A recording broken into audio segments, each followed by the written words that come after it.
What would you do if the only thing your father left you was a patch of cracked ground that every man in town called worthless Marin Holloway? Was left exactly that. 160 acres of sun-scorched clay and bitter sage out beyond the dry wash, the kind of land that swallowed a man's hopes faster than it swallowed his sweat. The folks of Coyote Bend, Wyoming, called it the Cinder Flats, and they laughed when they said the name because laughing was easier than facing what the country had done to better men before her.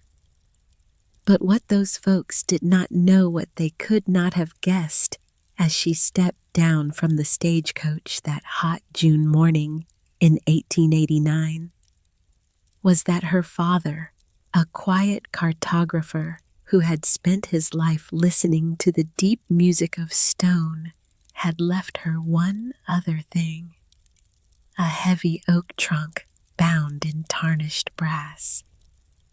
And inside that trunk, beneath the maps and the rolled parchments and the journals written in a code only the dead could read, lay a truth that would crack open the valley like an egg and rewrite the future of every soul who lived there.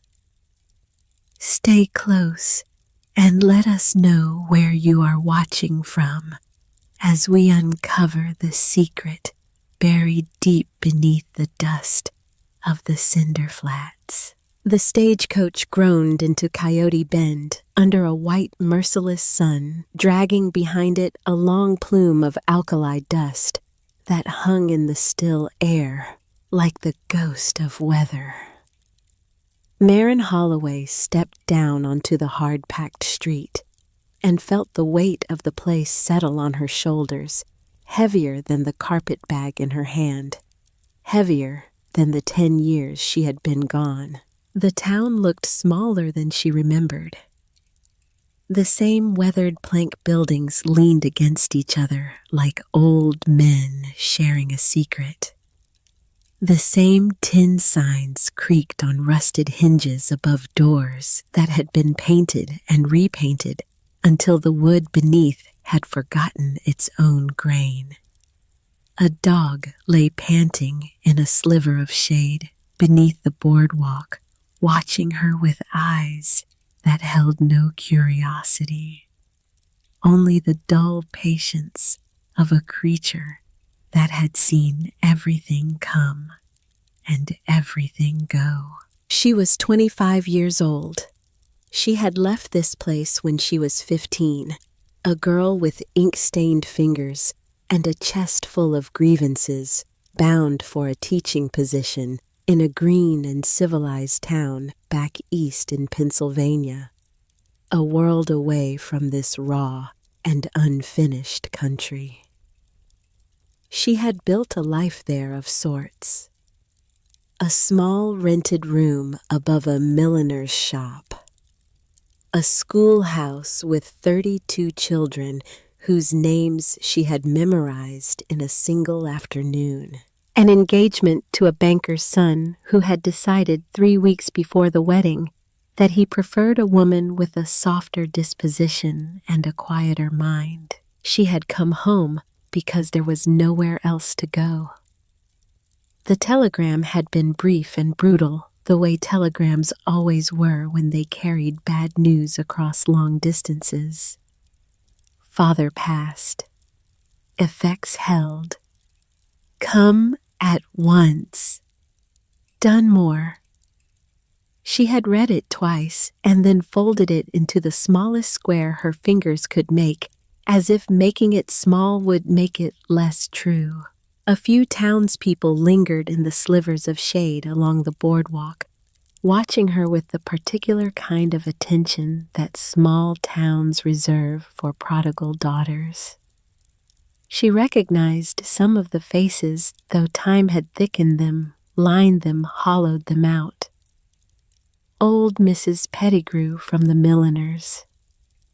The Sutton brothers, who had been boys when she left, and were now men with sun-creased eyes and tobacco-stained mustaches. None of them spoke. None of them stepped forward to welcome her home. She lifted her bag and walked. The lawyer's office sat above the mercantile, reached by a narrow staircase that smelled of dust and old varnish. The door at the top bore a brass plate that read, "Dunmore Attorney at Law," in letters that had been polished so often the metal beneath had begun to wear thin. Marin knocked once and let herself in.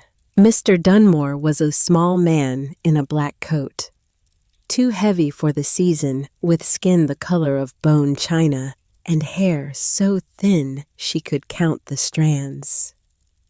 He rose when she entered, gestured her toward a chair, and did not quite meet her eyes. "Miss Holloway, my condolences." "Thank you." He cleared his throat. He shuffled papers on his desk that did not need shuffling.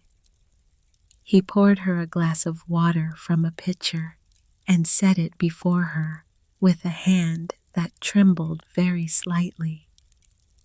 And she understood, looking at him, that this was a man who was about to tell her something he did not want to say.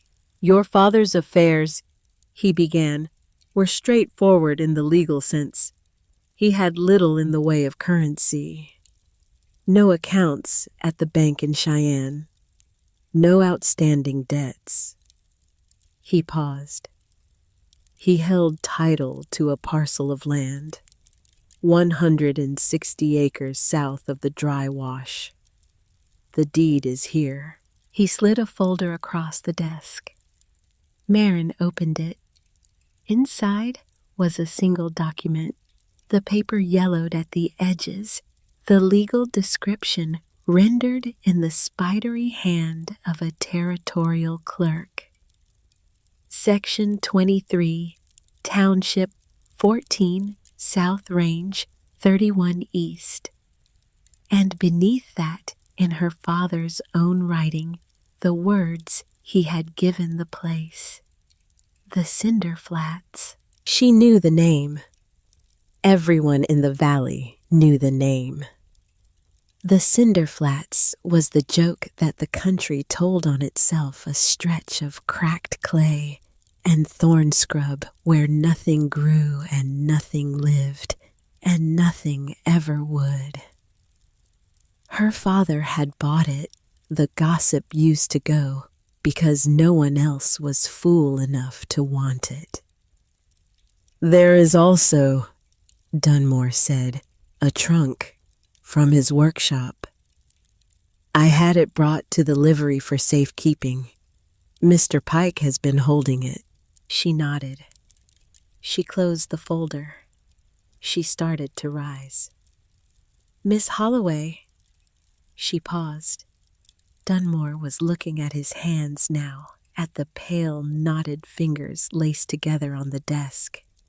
He spoke without lifting his head. "There was an offer on the land some months before your father passed. A standing offer, $800 in gold." Marin sat back down. $800, she repeated. "Your father declined, repeatedly. The gentleman in question was, I would say, persistent." "Who?" Dunmore looked up at her then, and she saw the calculation in his face, the weighing of what he was permitted to say against what he believed she had the right to know. "Mr. Beaumont Drexler," he said quietly. She held his gaze. She thought of the Cinder Flats, the laughingstock of the valley, the worthless patch of nothing that her father had refused to sell for $800 in gold. She thought of what $800 in gold could buy a man in this country. A house, a herd, a future. Why, she said, would a man like Beaumont Drexler want a piece of land that nobody wants? Dunmore lowered his eyes again. That, Miss Holloway, is a question I am not able to answer. She walked out of the office into the white blade of the afternoon sun, and the question went with her, and it would not leave her side for a long time after. The livery stable stood at the south end of the street, a long, low building of weathered cedar that smelled of hay and leather and the warm, honest breath of horses. Wendell Pike was forking dirty straw out of a stall when she came in. He was a big man, broad through the shoulders and slow through the joints, with a face that had been carved by 60 Wyoming winters into something kind and unhurried. He had been her father's closest friend, the only one she could remember. And when he looked up and saw her standing in the doorway, his eyes went soft. "Marin," he said. He set the fork against the wall and walked toward her, and she let him fold her into an embrace that smelled of hay and pipe smoke, and a familiar masculine warmth she had not known she was missing. He held her at arm's length and studied her face. "You look like him," he said, "around the eyes. He'd be glad to know that." She tried to smile. She did not quite manage it. "Mr. Dunmore said you have the trunk." "I do, and something else besides." He led her down the long center aisle of the stable past stalls, where the horses turned their dark, patient faces to watch her go by. At the far end, in a clean corner near a window that let in a square of dusty light, sat an oak trunk bound in tarnished brass. It was larger than she had expected.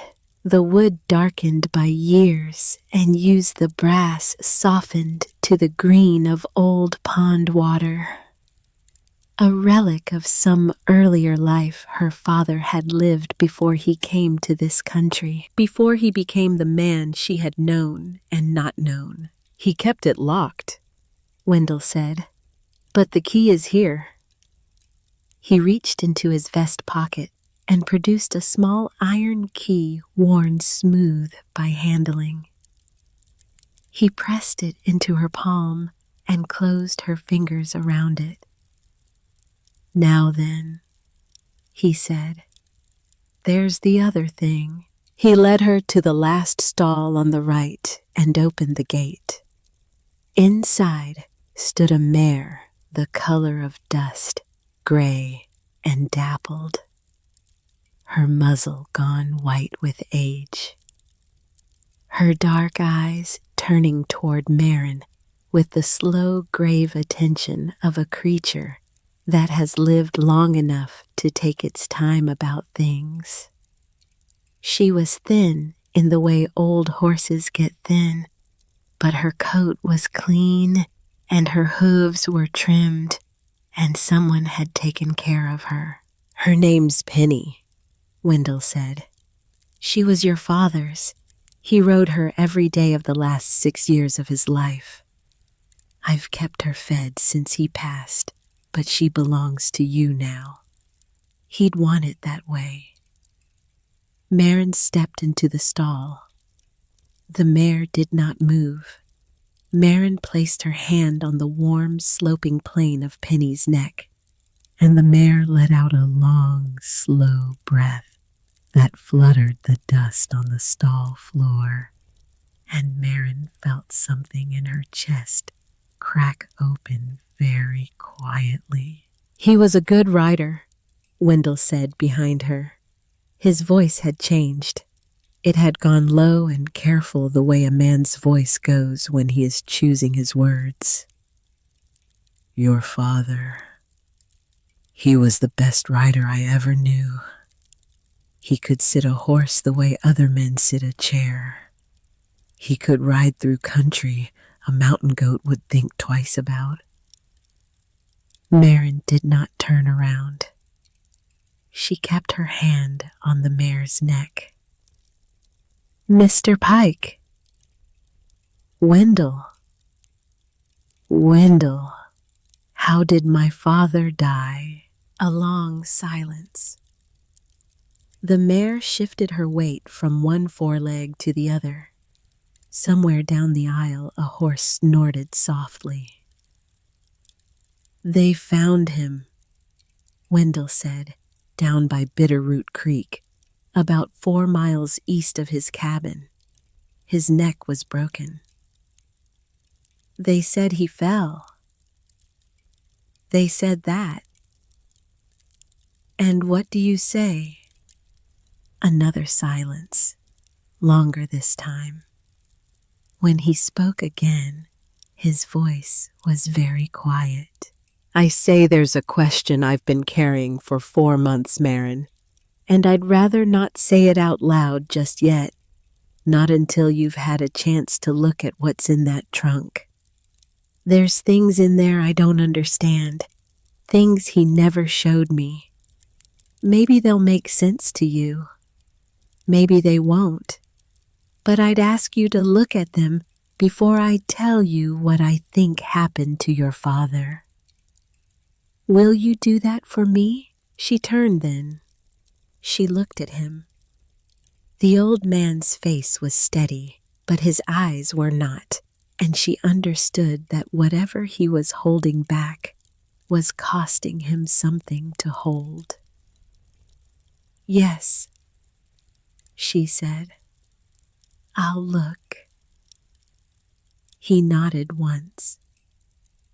He laid a heavy hand on her shoulder for a moment and then took it away. There's a room out back, he said, behind the stable, clean, quiet. You can stay there as long as you need. I'll have the trunk brought in. She thanked him. She walked out of the stable into the late afternoon, and the question Dunmore had refused to answer, and the question Wendell had refused to ask, both walked beside her, and she could feel them at her shoulders like 2 patient ghosts. She did not make it to the room before she met Beaumont Drexler. She had stopped at the mercantile to buy what she needed for the night. Flour, salt, coffee, a tin of beans. The air inside was thick with the smells of dry goods and pipe tobacco, and the particular dust that gathers in places where men gather to talk.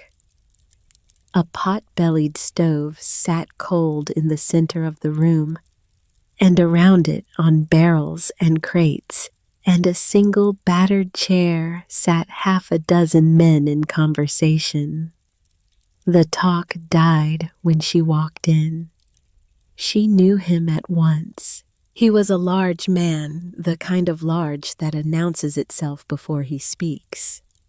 He wore a coat of dark gray wool too fine for the country he lived in, and a vest of cream silk under it, and a watch chain of yellow gold that caught the light when he moved. His face was broad and ruddy, his beard close trimmed and silvered at the chin. His eyes, the pale blue of glacial water.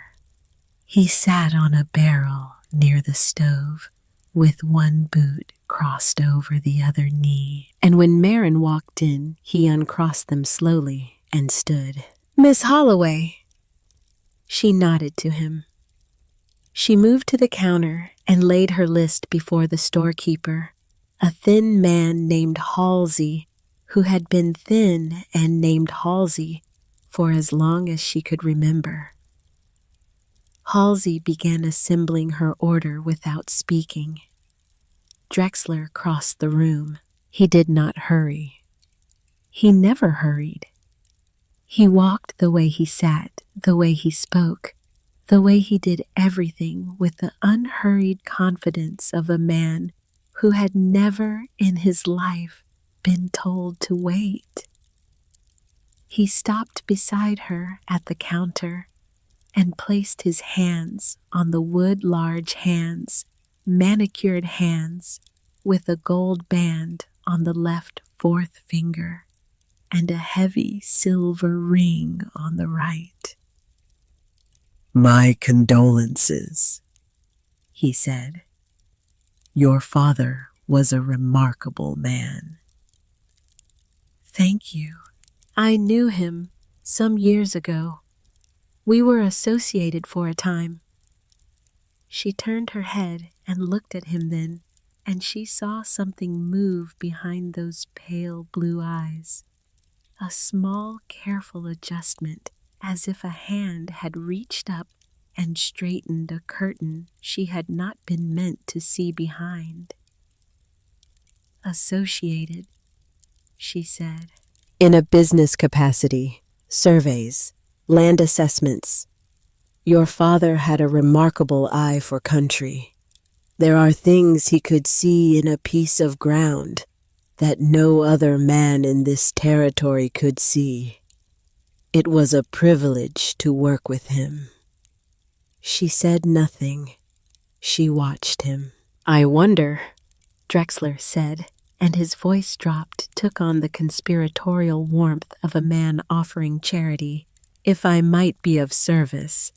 I understand your father left you a parcel of land south of the dry wash, the cinder flats." "He did.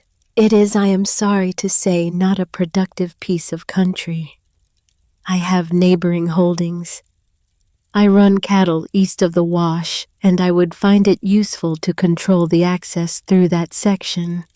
Out of respect for your father and out of consideration for your circumstances, I would be willing to take the parcel off your hands, $25, in cash, today." The room behind them had gone very quiet. Marin did not look around, but she could feel the attention of every man in the place gathered on her shoulders like a coat. $25. The same land for which he had offered her father $800. She thought about that. She thought about it for a long, careful moment while Halsey wrapped her flower in brown paper and tied it with twine. Then she lifted her eyes to Beaumont Drexler's face and held them there. "Mr. Drexler," she said, "it is not for sale." A small smile moved across his mouth. It did not reach his eyes. "Miss Holloway, with respect, you have been away a long time. You may not appreciate the realities of this country.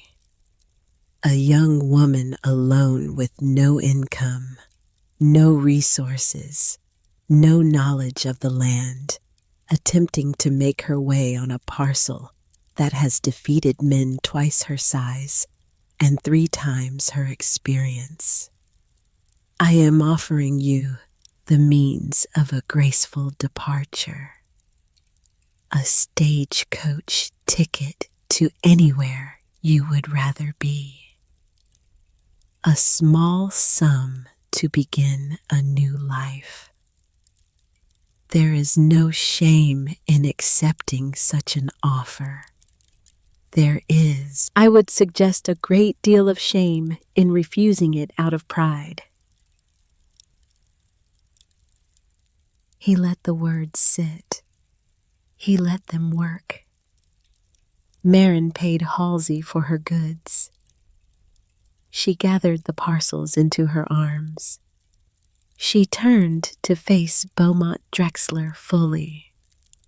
"I have heard your offer," she said, and my answer is no. She walked past him toward the door. She did not look back, but as she reached the threshold, she heard behind her the soft scrape of his boot on the plank floor as he turned to follow her with his eyes. And in that small sound, she heard something she had not heard in his voice. Not anger, not amusement, patience. The patience of a man who has decided to wait. The room behind the livery was small but clean, with a narrow rope bed and a washstand and a single window that looked east toward the high country. Wendell had built a fire in the small iron stove against the wall, and the room was warm with the good warm smell of burning pine. The trunk sat in the corner where two of Wendell's stable hands had set it down. It looked larger inside the small room than it had looked in the stable, as if the close walls were uncertain whether they could hold it. Marin ate a small supper of bread and cold ham. She washed her hands and her face. She lit the kerosene lantern on the washstand and set it on the floor beside the trunk. Then she knelt down with the iron key in her hand, and after a long, still moment in which she found she was almost afraid to open it, she fitted the key to the lock and turned it. The lid came up with a small, dry sigh. The smell that rose out of the trunk was not the smell she had expected. She had expected the smell of the sea because the brass had the green of sea air. But the trunk did not smell of salt. It smelled of dust, of dry pine, of old paper. It smelled of her father. Inside the trunk was packed nearly to the brim with rolled parchments, dozens of them tied with twine, and arranged with the careful precision of a man who had spent his life caring for paper. On top of the rolls lay 3 leather-bound journals, their covers worn soft from handling their spines cracked from use. And beneath the journals, set carefully in a small velvet-lined recess in the lid, lay a tin-type photograph in a brass frame. Marin lifted the photograph out first.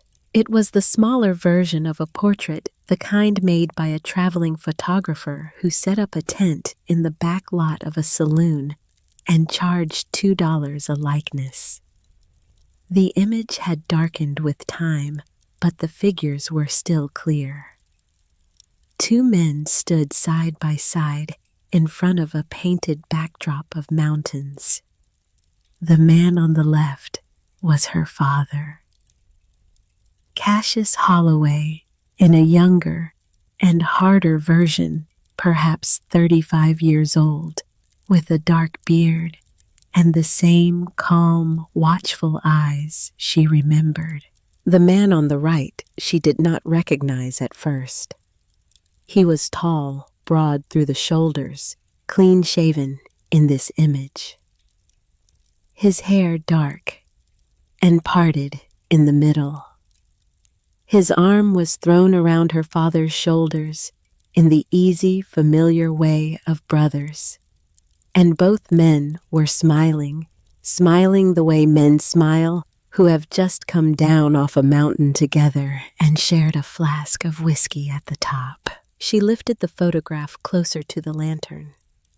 The man on the right was Beaumont Drexler, younger, leaner, clean-shaven, but the same pale blue eyes, the same broad, easy face, the same gold watch chain glinting at the vest pocket, though in this image the suit was rougher and the boots were trail boots and his arm rested on Cassius Holloway's shoulder, the way a man's arm rests on the shoulder of someone he loves.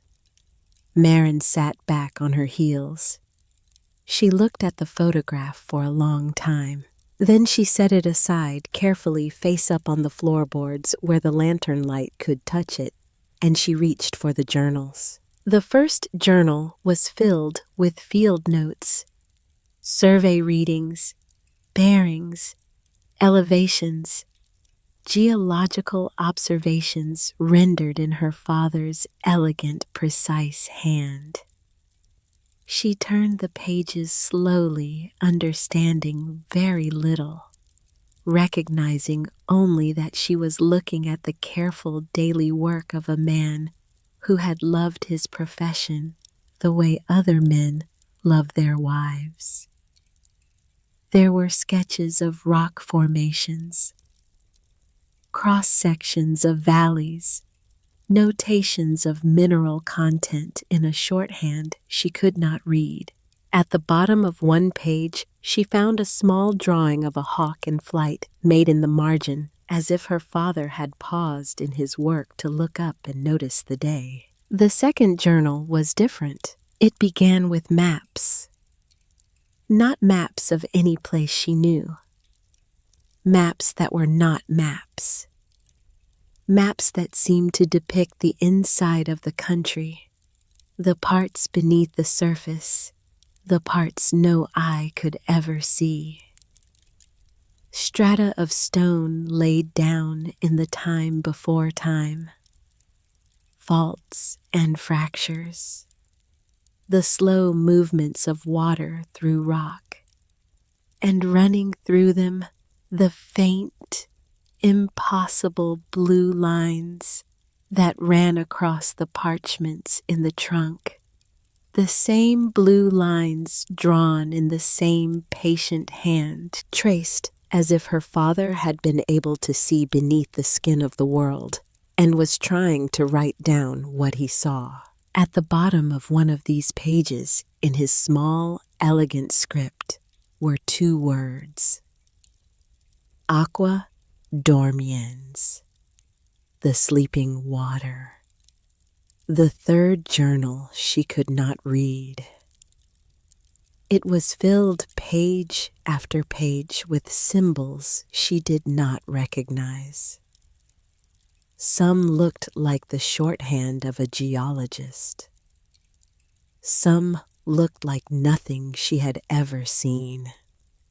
Her father had built himself a private language in the last years of his life, and he had written down the things that mattered most to him in a script that only he could understand. Marin sat with the third journal open on her lap and looked at the photograph on the floor.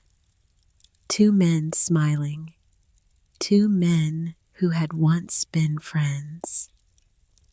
She picked up the photograph again and turned it over. On the back in pencil in her father's hand was a small inscription: H&B D Bitterroot Survey, Summer of 1877. 12 years ago. 12 years ago, when she had been 13, and her father had been a man who came home in the evening smelling of pine smoke and trail dust, when she had not yet learned to slam doors at him, when there had still been time.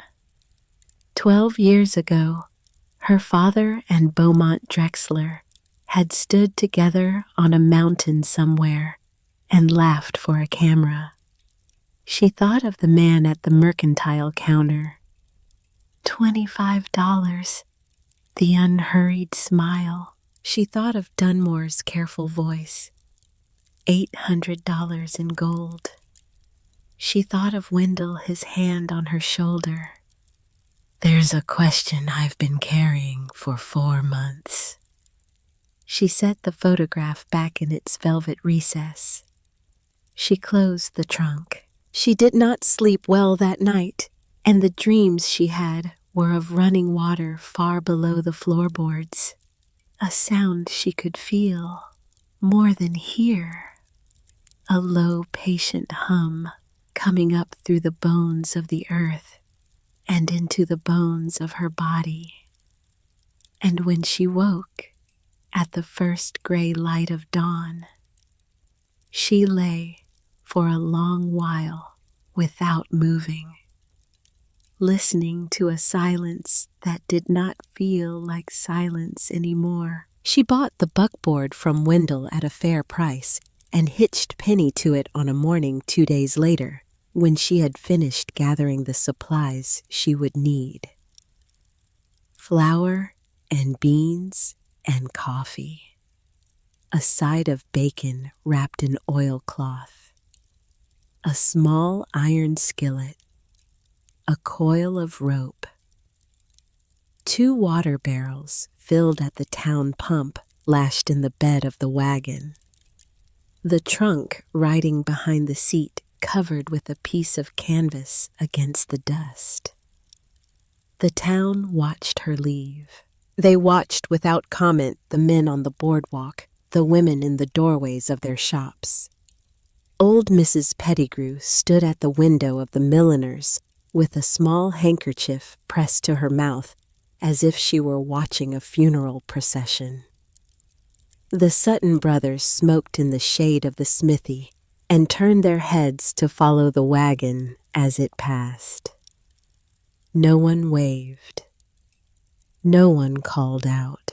She passed the last building on the south end of the street, a small adobe house with a shaded porch, and on the bench beside the door sat an old man with a piece of cottonwood in one hand and a small, bone-handled knife in the other.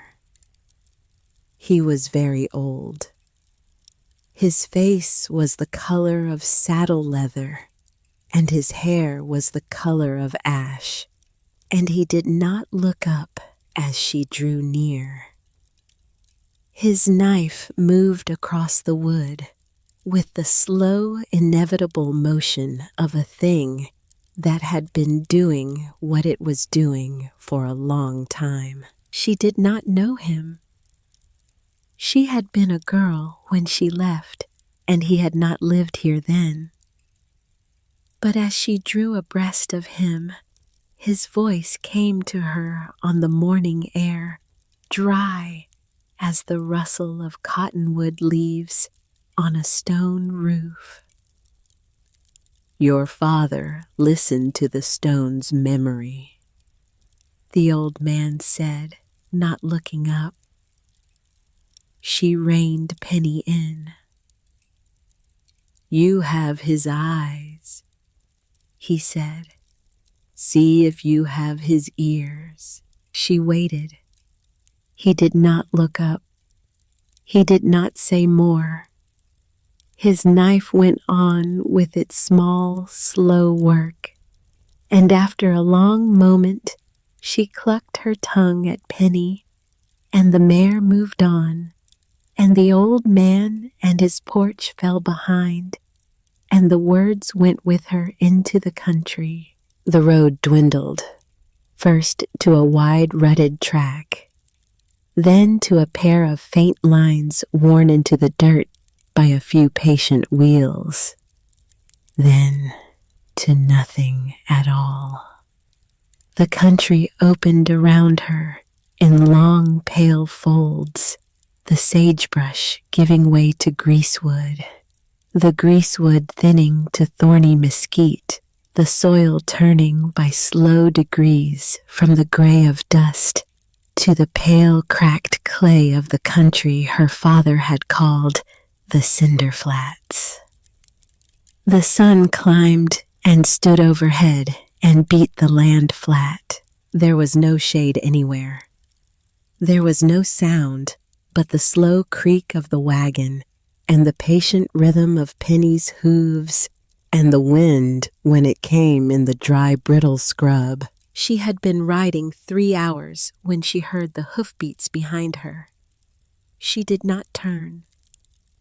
She kept her hands loose on the reins, and her eyes between Penny's twitching ears, and the hoofbeats grew louder and louder, the rhythm of a horse ridden hard, and then the rider came up alongside her in a billow of dust and reined in his mount with the easy authority of a man who had reined in many things in his life.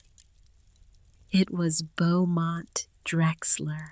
His stallion was a black animal, 16 hands at the withers, glossy as fresh ink lathered now along the chest from the run. Drexler sat the horse the way wealthy men sit horses lightly and well, his gloved hands resting on the pommel. He tipped his wide-brimmed hat to her with the exaggerated politeness of a man who has come to make a point. Miss Holloway.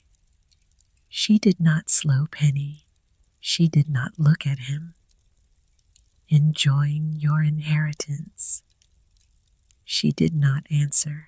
He let his stallion fall into pace beside the wagon. He rode in silence for a long minute, watching her with his pale eyes, and when he spoke again, his voice had changed. It had lost the false cordiality of the mercantile. It had gone quieter, lower. I am going to say something to you, Miss Holloway, not as a businessman, as a man who has lived in this country a long time. There are pieces of land out here that take more than they give. The Cinder Flats is one of them. It took your father in the end. Whatever he thought he was doing out here, whatever he was looking for, the country took him before he found it. I do not say this to hurt you. I say it because I believe your father would have wanted you to know it. She held the reins. She did not look at him. You loved my father, Mr. Drexler. A small silence. I knew him. You knew him well. I knew him as well as any man knew him. Then you will understand, she said, why I am going to see the land my father left me. He looked at her then. She felt his eyes on the side of her face like the touch of cold water. She did not turn. After a long moment, he gathered the reins of the black stallion and lifted them and clucked once very softly, and the horse leapt forward into a canter, and then a gallop, and a billow of dust rose up and enveloped her, and the wagon, and the old mare, and through it she heard Drexler's voice come back to her on the wind. This country has a way of swallowing people who do not respect it, Miss Holloway, and the Cinder Flats has no respect for anyone. The dust settled. He was gone. She rode on. She reached it in the late afternoon, when the sun was 3 fingers above the western mountains, and the light had begun to slant, and the shadows of the thorn scrub stretched long across the cracked clay. A single weathered post stood at the edge of the parcel, sun-bleached almost white, the wood split and silvered by years. Carved into the post in the same elegant, precise hand she had been reading in the journals for 2 nights were 2 letters. C.H. Marin reined Penny in and sat for a long moment, looking at the post and at the country beyond it. It was worse than she had imagined. The ground was a mosaic of deep sun-baked cracks. A parched and broken skin stretched over the bones of an old dry country. The only vegetation was the scattering of skeletal thorny bushes and the occasional clump of bitterbrush gray and defeated, leaning into a wind that had stopped blowing hours ago. In the rough center of the parcel stood a cabin, or what had been a cabin, a small square of weathered cedar with a sagging roofline and a door that hung from one leather hinge and swung listlessly in the still air.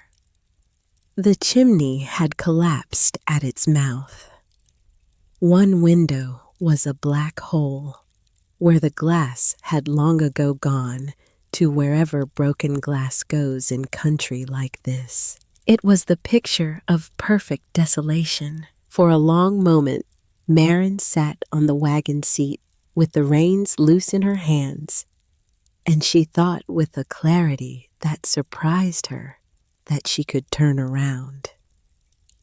She could turn the wagon. She could drive back to Coyote Bend and find Beaumont Drexler and put the deed in his hand and take whatever he was willing to give her and ride east on the first stagecoach and never come back. She could do that. No one would blame her. No one in the world would say she had been wrong. Then Penny, who had stood patiently through all of it, lowered her gray muzzle and began to nibble at a stalk of dry grass beside the trail post. The simple, stubborn act of survival. Marin let out a long breath she had not known she was holding.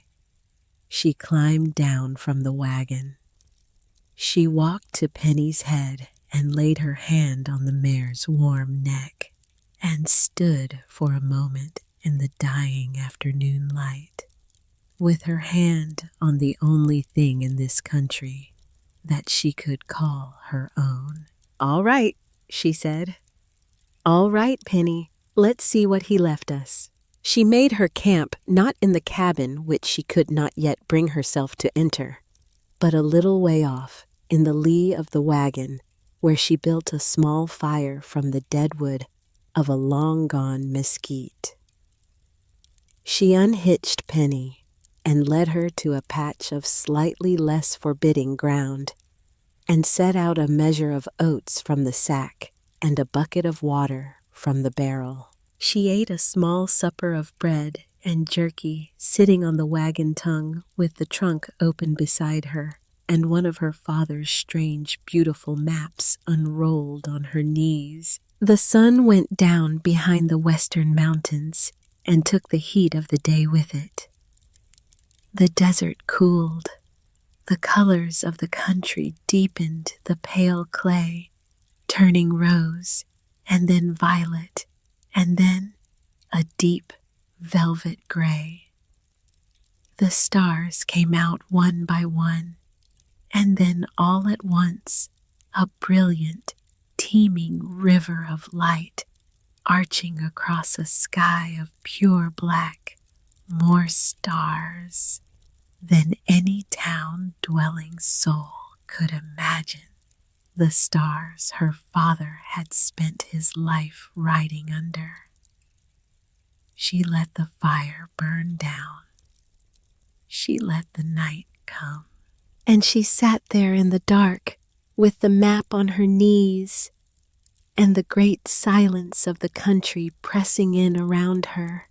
And for the first time since she had stepped off the stagecoach in Coyote Bend, she felt something in her chest that was not grief and was not anger and was not loss. It was something older and quieter. It was the small, steady ember of curiosity, the ember her father had tried to fan in her when she was a girl, when she had been too proud and too angry to let it catch. It was catching now. It was catching here in the dark, in the country he had loved beside the trunk he had left her. She slept in the wagon bed wrapped in a wool blanket. She slept badly. The dreams came again, the low resonant hum running deep, deep underground. The sound that was not a sound, but a vibration she could feel in her bones. And somewhere in the dream, her father was speaking to her in his own voice. And she could almost hear him, and then she woke. It was the gray hour before dawn. The world was held in that strange suspended moment when the night has begun to leave and the day has not yet arrived. The air was perfectly still. A faint, cold blue light lay across the country. She sat up in the wagon bed, and a small jolt of fear went through her. Penny was gone. She had tethered the mare to the wagon. She had checked the knot. The lead rope still hung from the wagon ring, but the other end had been worked loose, or chewed loose, or unfastened by some patient, gentle mouth, and the mare was not there. Marin swung her legs over the side of the wagon, and her bare feet touched the cool dust of the ground.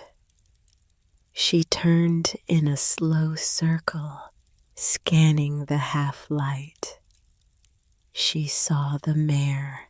Penny was standing in what looked to be the exact center of the parcel. Not grazing, not sleeping. Her head was down, almost touching the ground. Her body was rigid with attention. Her ears were swiveled forward, then back, then forward again, aimed not at any horizon, not at any sound, but at the dust beneath her hooves. She looked for all the world like a creature listening. Marin walked toward her slowly. The cold of the night still lay in the ground, and the soles of her feet were quickly numb against it. She did not call to the mare. She did not want to break whatever it was the mare was inside of. She came up beside Penny and stopped. The mare did not look at her. The ears did not move. The breath came soft and slow. Marin looked at the ground. It looked no different from any other piece of ground on the cinder flats. The same pale cracked clay, the same scattering of thorn shadow. She knelt. She held her palm a few inches above the surface, the way her father had once held his palm above a granite outcrop on a high ridge 13 years ago. She felt nothing, no vibration, no warmth, no change. She was about to stand. Then the first direct rays of the rising sun cut across the country from behind her low and slanting, and the long, angled light fell across the ground at her feet, and the world beneath her hand became suddenly and beautifully strange. She saw them.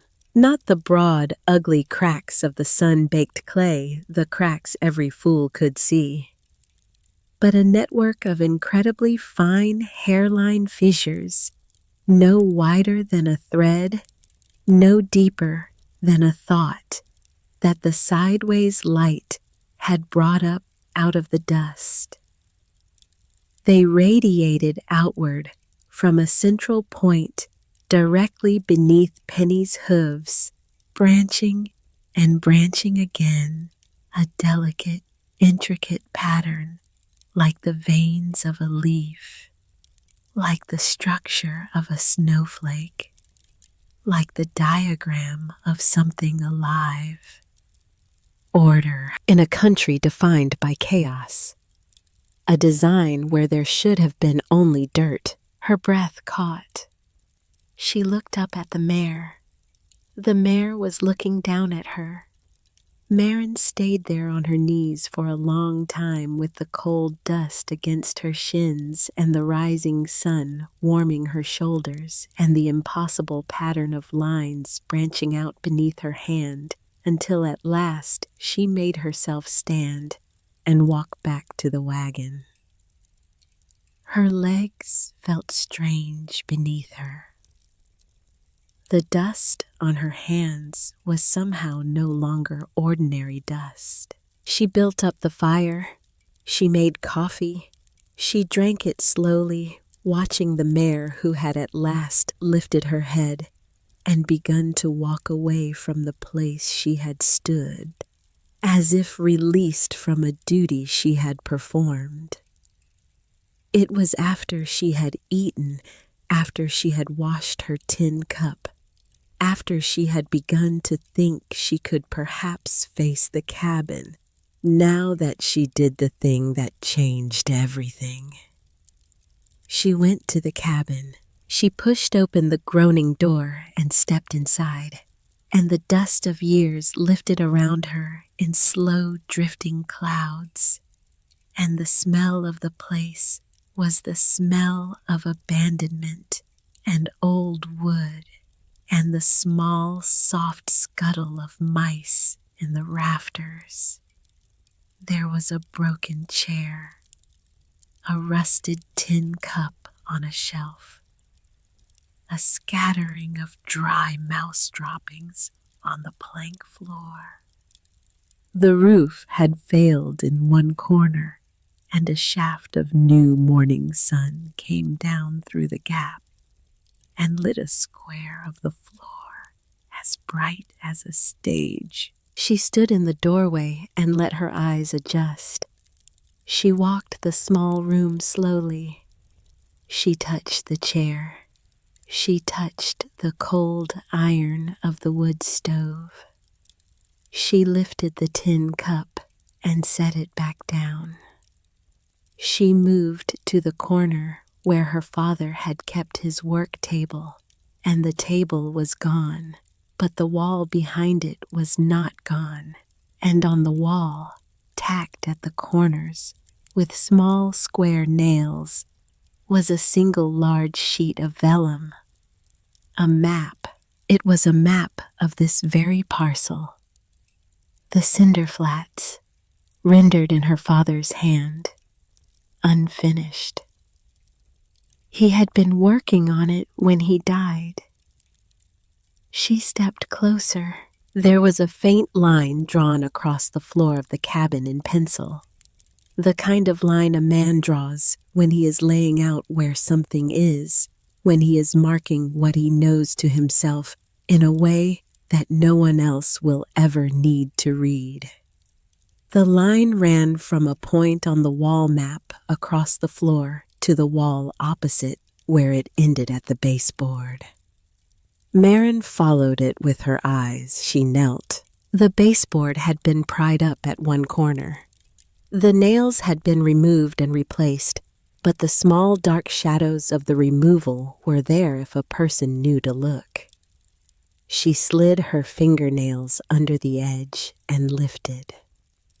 The board came up easily. Beneath it was a small hollow in the floor, no larger than the palm of her hand.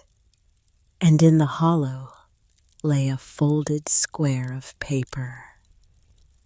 Marin lifted it out.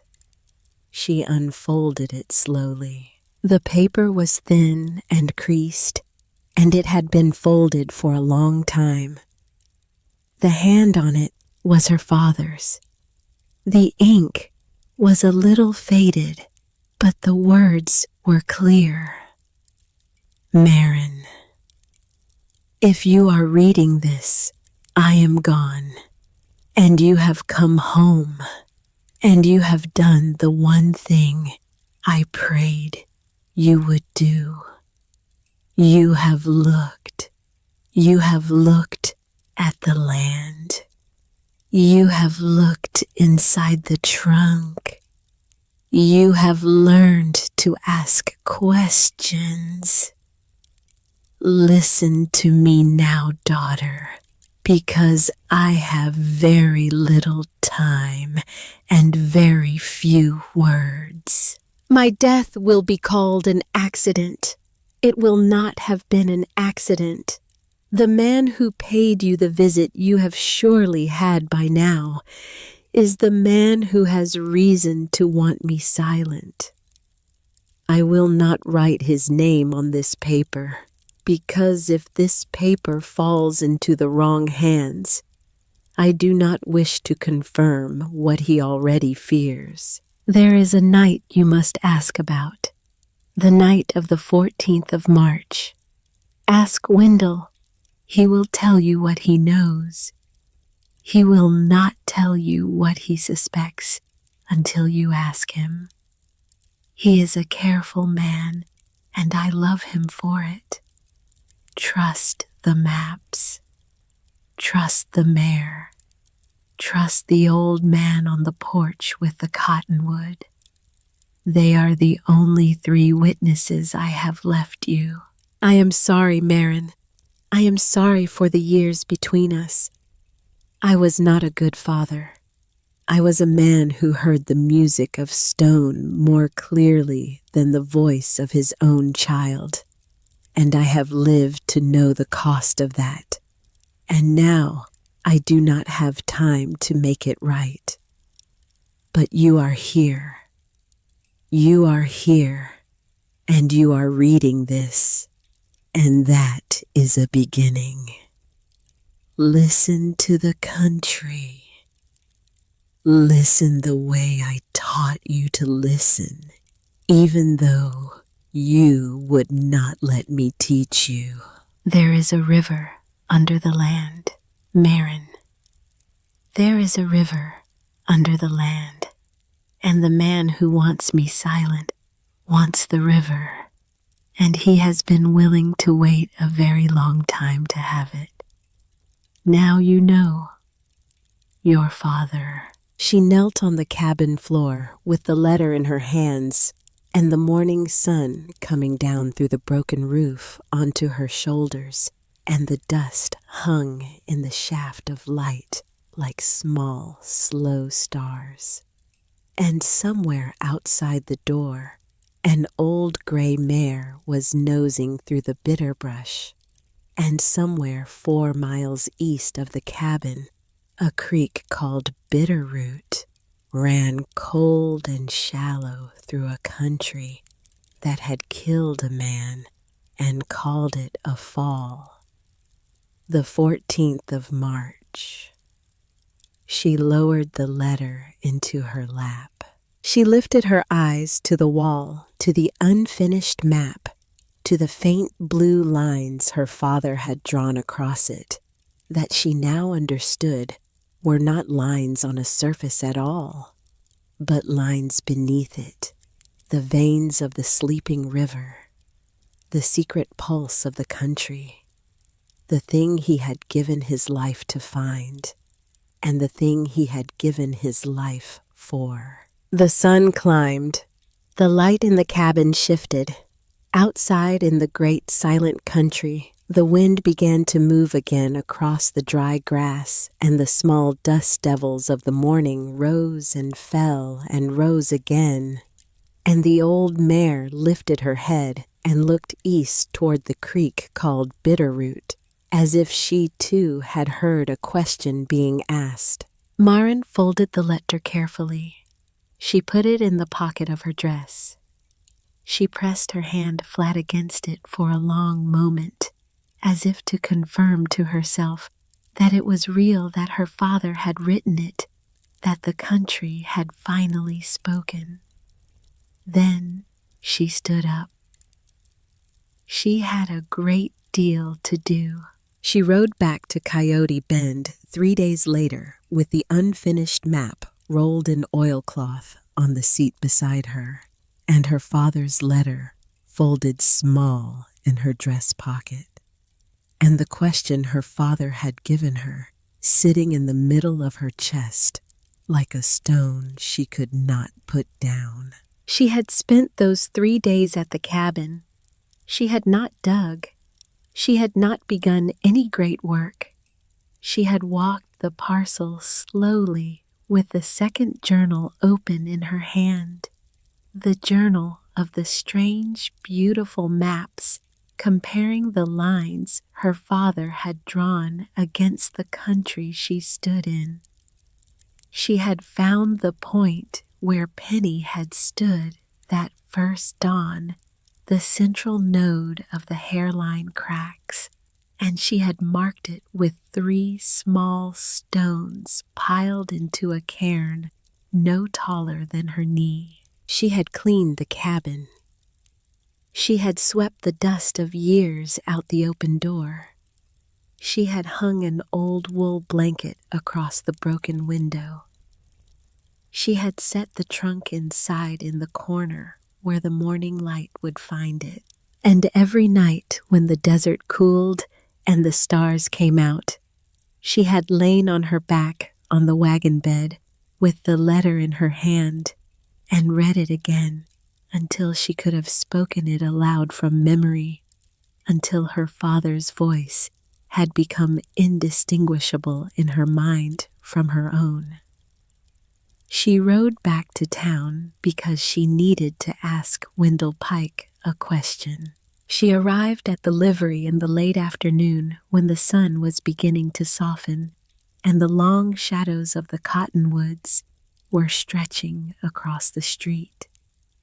Wendell was at the back of the stable, his shirt sleeves rolled to the elbow, his big, steady hands working a saddle soap into a length of harness leather. He looked up when she came in. He saw her face. He set down the leather. "Marin, I have read the letter," she said, "and I am ready for the question." He did not ask what letter. He did not ask what question. He simply nodded once, slowly, the way a man nods when he has been waiting a long time for a thing he both wanted and feared. He led her to the small tack room at the back of the stable, and he closed the door behind them, and they sat on 2 upturned barrels in the smell of leather and neat's-foot oil and the soft dry hay of the loft above their heads. He laced his big hands together on his knees, and he looked down at them for a long moment before he spoke.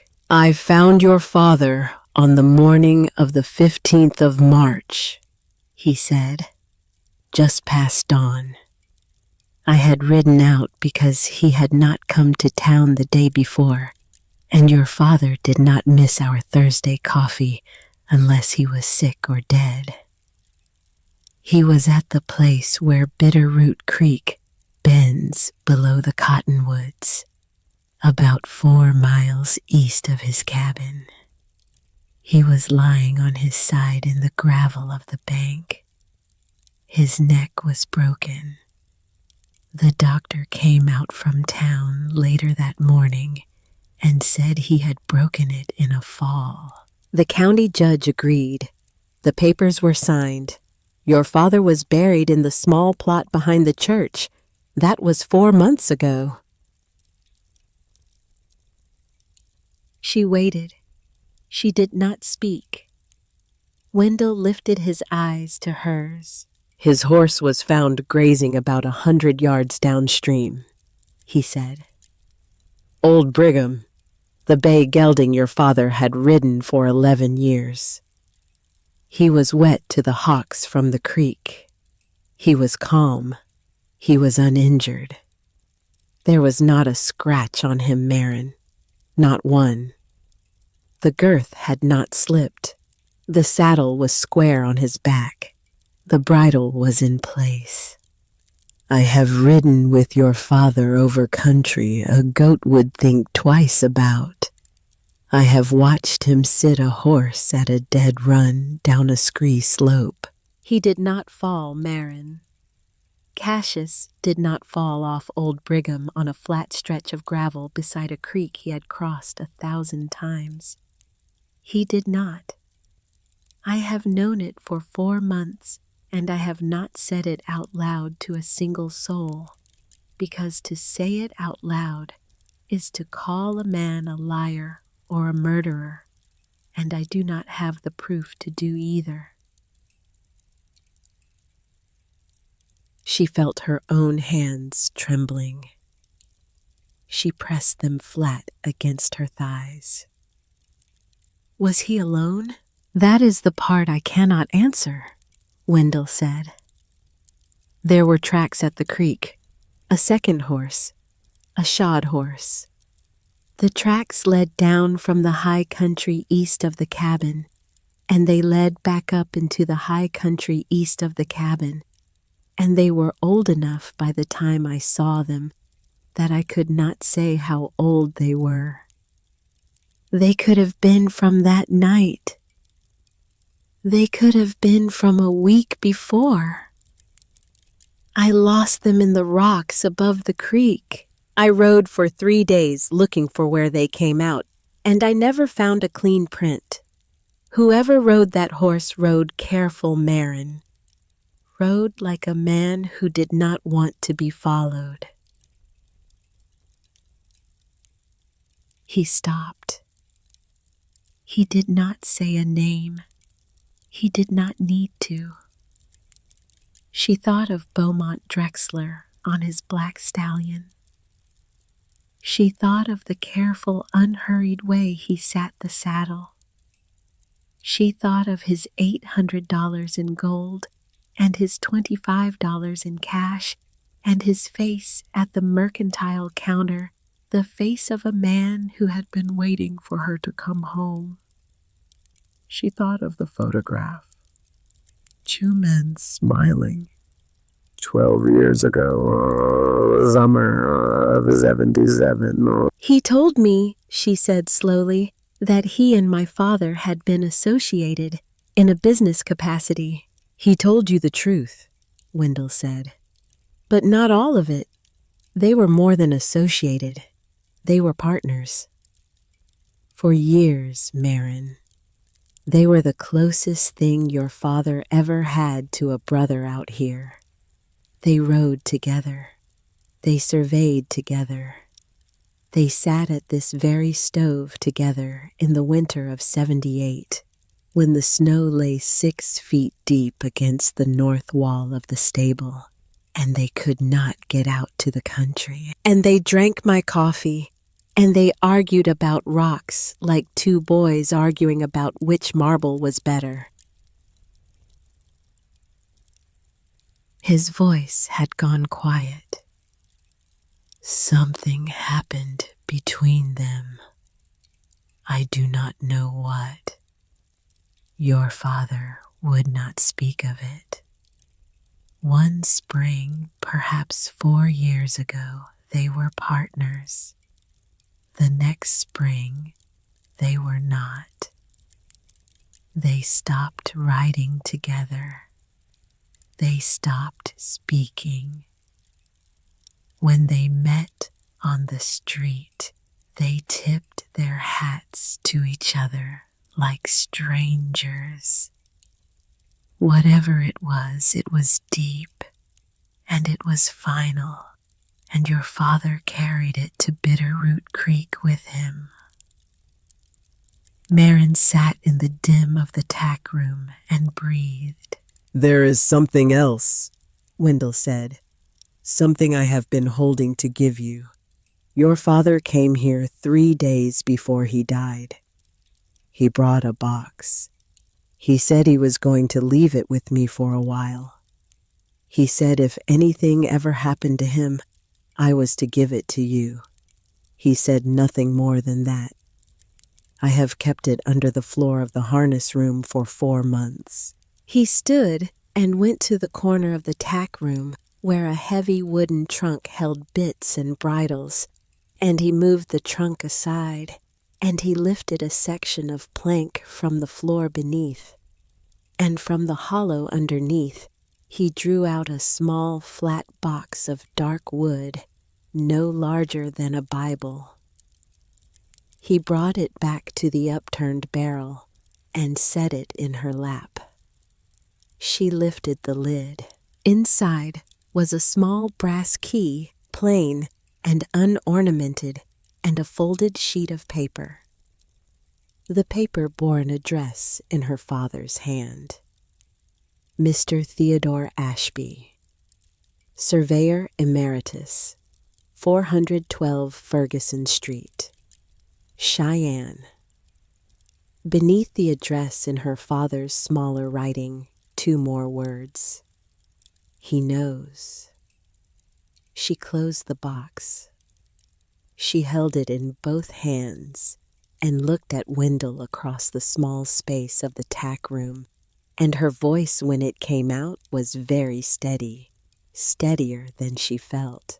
"I am going to need to ride to Cheyenne," she said.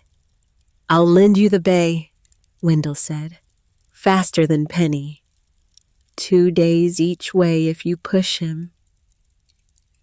"Will you watch over Penny while I am gone?" "Like she was my own." She stood. She tucked the box into the deep pocket of her dress beside her father's letter. She took a step toward the door. "Marin?" She stopped. "Whatever you find in Cheyenne," he said, "you ride straight back here when you are done. You do not stop in the country. You do not let dark catch you on the road alone. Are you hearing me? I am hearing you, Wendell." She rode out at dawn on Wendell's big bay gelding, a horse called Marshall, who knew the road to Cheyenne the way an old preacher knows the road to church. The country opened around her in the long, pale folds she remembered from the wagon ride to the flats. But now she was moving faster, the bay's steady canter eating the miles, the wind in her face, the rolled oilcloth bundle of her father's most precious maps strapped behind her cantle. She rode east through the broken country, and then north through the long valley of the Sweetwater, and she made camp the first night under a stand of cottonwoods beside a small creek that ran cold and clean over a bed of round stones. She slept poorly. The dreams came again. The low hum beneath the earth. Her father's voice she could almost hear, and not quite. She reached Cheyenne in the middle of the second afternoon, dusty, and saddle-sore the bay's flanks, dark with sweat. The city was a shock to her after the silence of the country. The clatter of wheels on hard pavement, the bray of mules, the dense smells of coal smoke and beer and horse sweat, and the rendered fat of 100 kitchens. She found a livery on the south end where Marshall could be properly stabled and rubbed down and given a measure of oats, and she walked the bay's reins into the man's hand and asked for directions to Ferguson Street, and a boy in a leather apron led her 4 blocks east through the late afternoon crowd. The house at 412 Ferguson was small and trim, set back from the street behind a low picket fence, freshly whitewashed. A garden of late summer flowers ran along the path to the door. The man who answered her knock was perhaps 70 years old, white-haired, slight of frame, with the gold-rimmed spectacles of a scholar and the work-roughened hands of a man who had spent his life out of doors. He looked at her once, and his face changed. "You have his eyes," he said. "Come inside." He sat her in a small parlor crowded with books and rolled maps and the instruments of his profession. He brought her tea in a china cup that did not quite match its saucer. He sat opposite her in an armchair worn to the wood at the elbows, and he listened without speaking while she told him what she knew and what she suspected and what her father's letter had said. When she was done, he set down his own cup with the slow, careful motion of a man who has been carrying something heavy for a long time and is glad to set it down. "Your father wrote to me last December," he said. "He said he believed he was in danger. He said he had completed a survey of an aquifer system beneath the western valleys of Carbon County, a system no one had previously documented of a size that would change the economics of the entire territory. He said he had filed his findings with the United States Geological Survey in Washington in the proper form, and that he had not yet received confirmation that the filing had been received and recorded. He asked me in confidence to hold a duplicate of his survey documents in my office in case the original should be lost. He sent the duplicate to me by registered post in January. I have held it for him since. He rose. He walked to a tall cabinet in the corner of the parlor and unlocked the bottom drawer with a small brass key and lifted out a portfolio of heavy cardboard tied with black ribbon. He set it on the low table between them and untied the ribbon and opened the portfolio. Inside lay maps. Maps drawn in her father's hand. The same blue lines she had seen in the journals, but rendered here in finished form, with the precise notations of latitude and longitude and elevation and stratum that a government survey required. There were field reports in her father's hand. There were laboratory analyses of water samples signed by a chemist in Denver. There were photographs of rock formations taken with a heavy plate camera that her father must have hauled into the country on the back of Old Brigham. It was the work of years. It was the proof of everything. "I wrote to Washington in February," Ashby said quietly, "on your father's behalf, to ask after the status of his filing. I received a reply from the survey in April. They had no record of any filing by Cassius Holloway in any year. None. Not in 88. Not in 87. Not ever. The papers your father swore he sent had never arrived." Marin stared at the maps spread across the low table. "They were intercepted," she said. "That is what I believe, yes." "By whom?" Ashby looked at her over the rim of his spectacles. "The postmaster in Coyote Bend in the fall and winter of last year," he said, "was a man named Jasper Lyle, a man with a fondness for whiskey and a small ranch he could not afford, and a brother-in-law who worked as a foreman on a large cattle operation east of the dry wash. I do not have proof, but a man who is willing to take a small bribe to misplace a particular piece of registered mail does not need to be a clever man. He only needs to be a desperate one." Drexler Marin thought. Of course, Drexler. "There is another matter," Ashby said, "of which you should be aware. The Congress of the United States is considering an amendment to the Desert Land Act. The amendment will, when passed, grant water rights to the first party who can demonstrate documented scientific discovery of a subterranean water source on public or unclaimed land. The amendment is expected to be voted upon before the end of the current session. If your father's filing had gone through, he would have held the rights to the entire aquifer beneath the western valleys, with all that implies for irrigation, for cattle operations, for the founding of new settlements. Those rights would have passed to you upon his death. They have not passed to you because the filing was suppressed. And whoever suppressed it now has the opportunity in the coming weeks to file a discovery claim of his own. Whoever files first under the amended act will hold the rights for himself. Marin held the edge of the low table very tightly. "How long?" she said. "The vote is expected in October, perhaps November.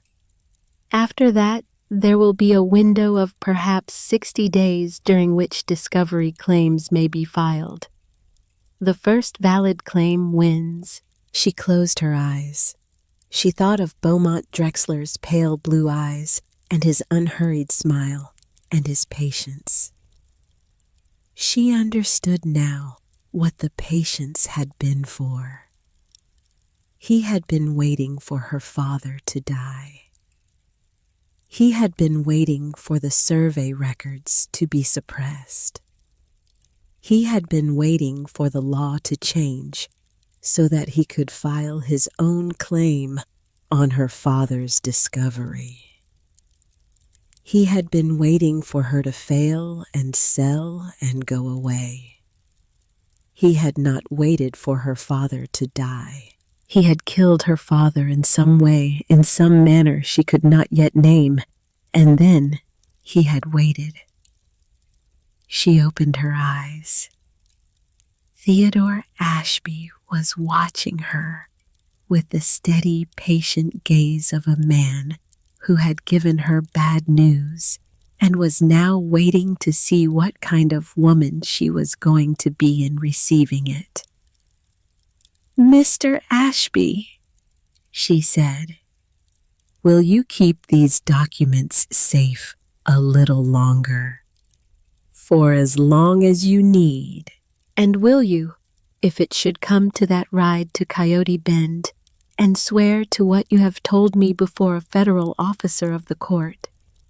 He smiled, then a small, sad smile, and he reached across the low table and laid his old hand briefly on hers. "Your father," he said, "asked me the same question in his letter of last December. I gave him the same answer I will give you now.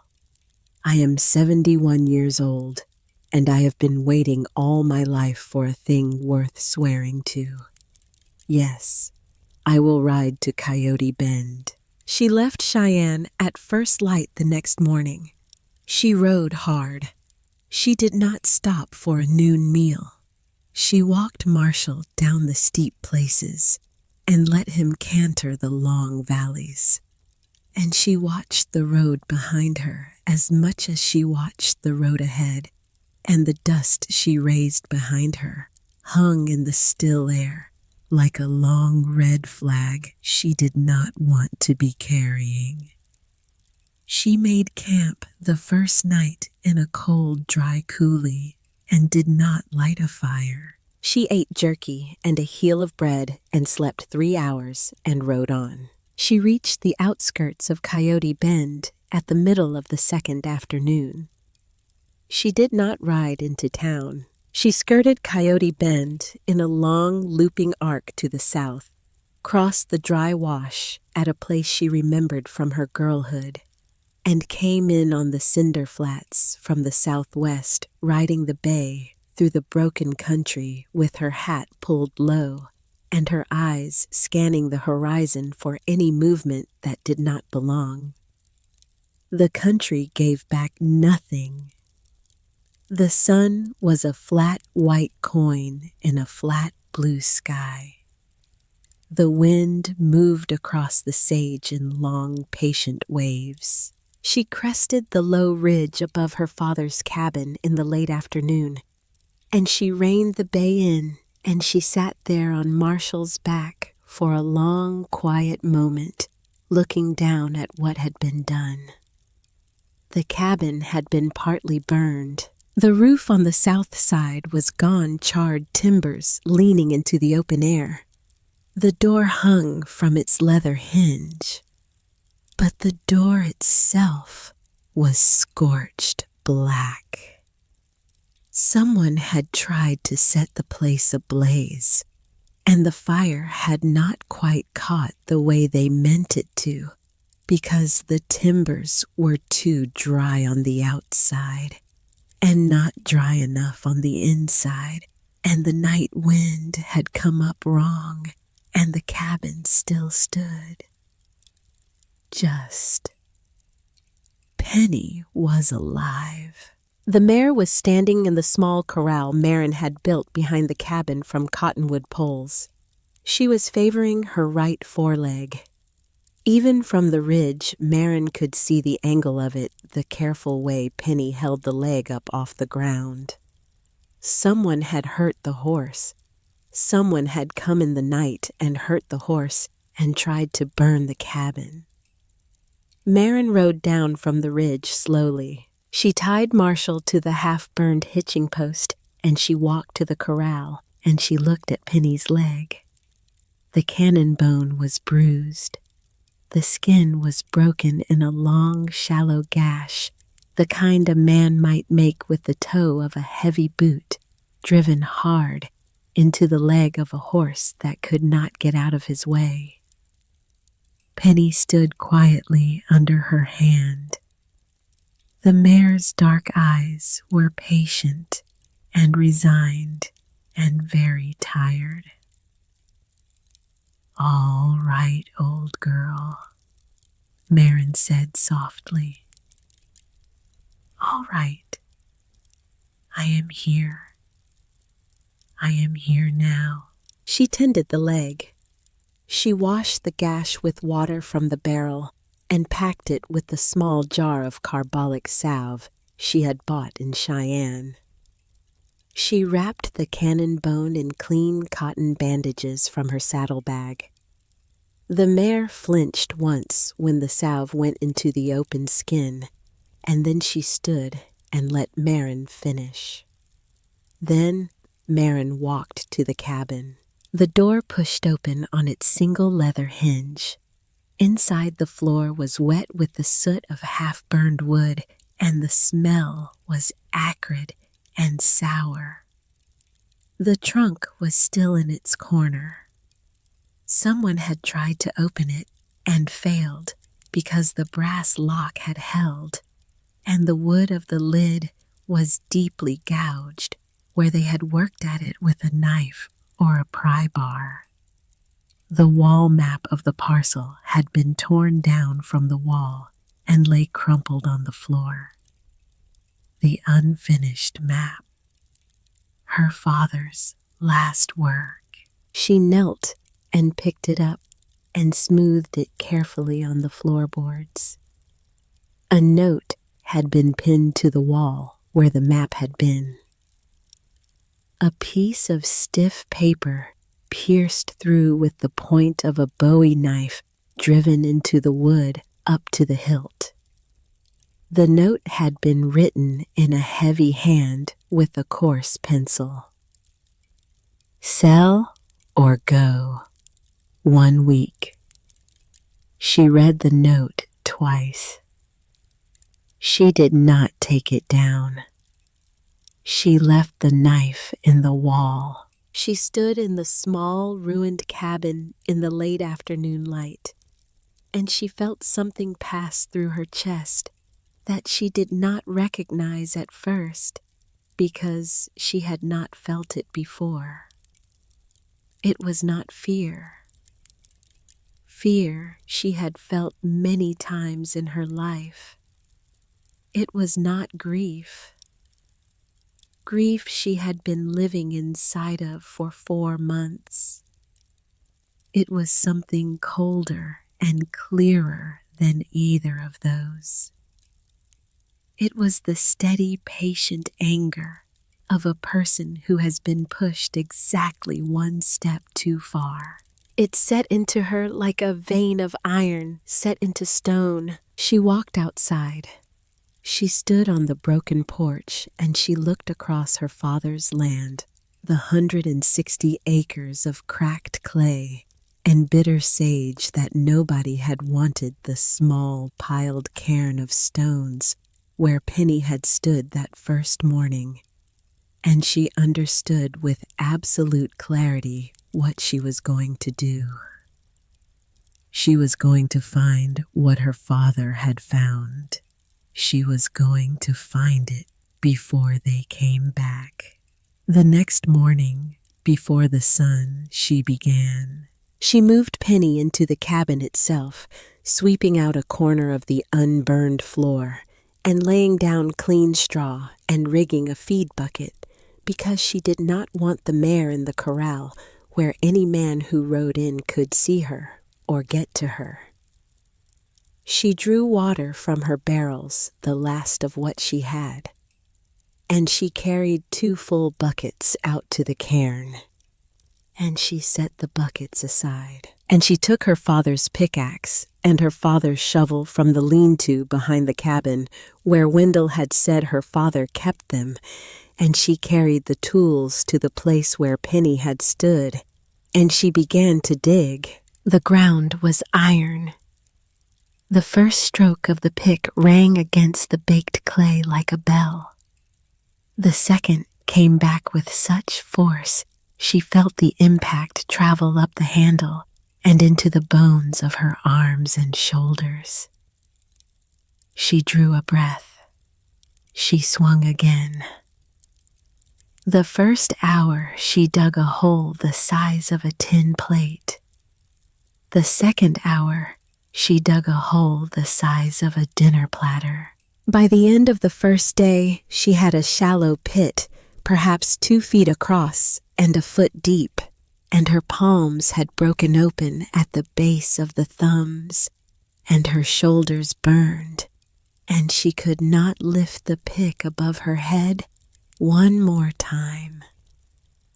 She sat in the dust beside the pit, with the lowering sun behind her, and she ate a strip of jerky and a small handful of dried apples, and she did not speak even to herself. The next morning, she wrapped her hands in strips of cotton from a torn sheet, and she went back to the pit. By the 3rd day, she had broken through the surface layer of baked clay into a softer stratum of dry sandy soil that came out by the shovel load. She made better time. She dug deeper.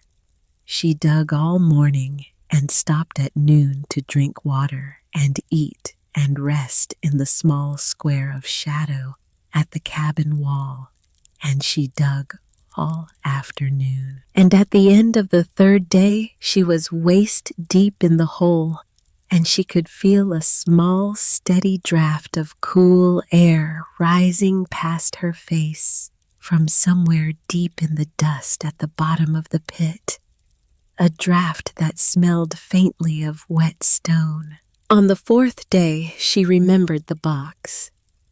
She climbed out of the pit at midday and walked to the cabin, and she sat on the floor, and she opened the small flat box Wendell had given her, and she lifted out the small brass key, and she sat for a long time looking at it and trying to understand what it was meant to open.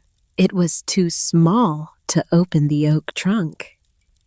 The oak trunk's lock had taken the iron key Wendell had given her the first day. This key was a different shape. The bow was simpler. The bit was finer. She turned the key in the light. She turned it again. She set it down on the floor, and she sat very still, and she looked at the trunk, and she remembered suddenly and clearly the way the trunk had been built. The trunk had a velvet-lined recess in the underside of the lid where the photograph had rested. She had not thought to look beyond the recess. She had not thought in the dim of the small room behind the livery on the first night that a man like her father, a man who hid his most important work in a private alphabet of his own invention, might have built more than one compartment into the trunk that held his most important work. She crossed the floor and she knelt before the trunk. She opened the heavy lid. She lifted out the journals one by one and laid them on the floor. She lifted out the rolled parchments one by one. She emptied the trunk to the wood of the bottom, and then she ran her fingers along the inside of the lid, along the inside of the walls, along the bottom, and at the back of the trunk, where the lid met the wall in a heavy oak hinge. She found a small raised pin. She pressed it. A panel slid down with the soft, well-oiled motion of a thing built by a craftsman in the false wall at the back of the trunk's interior.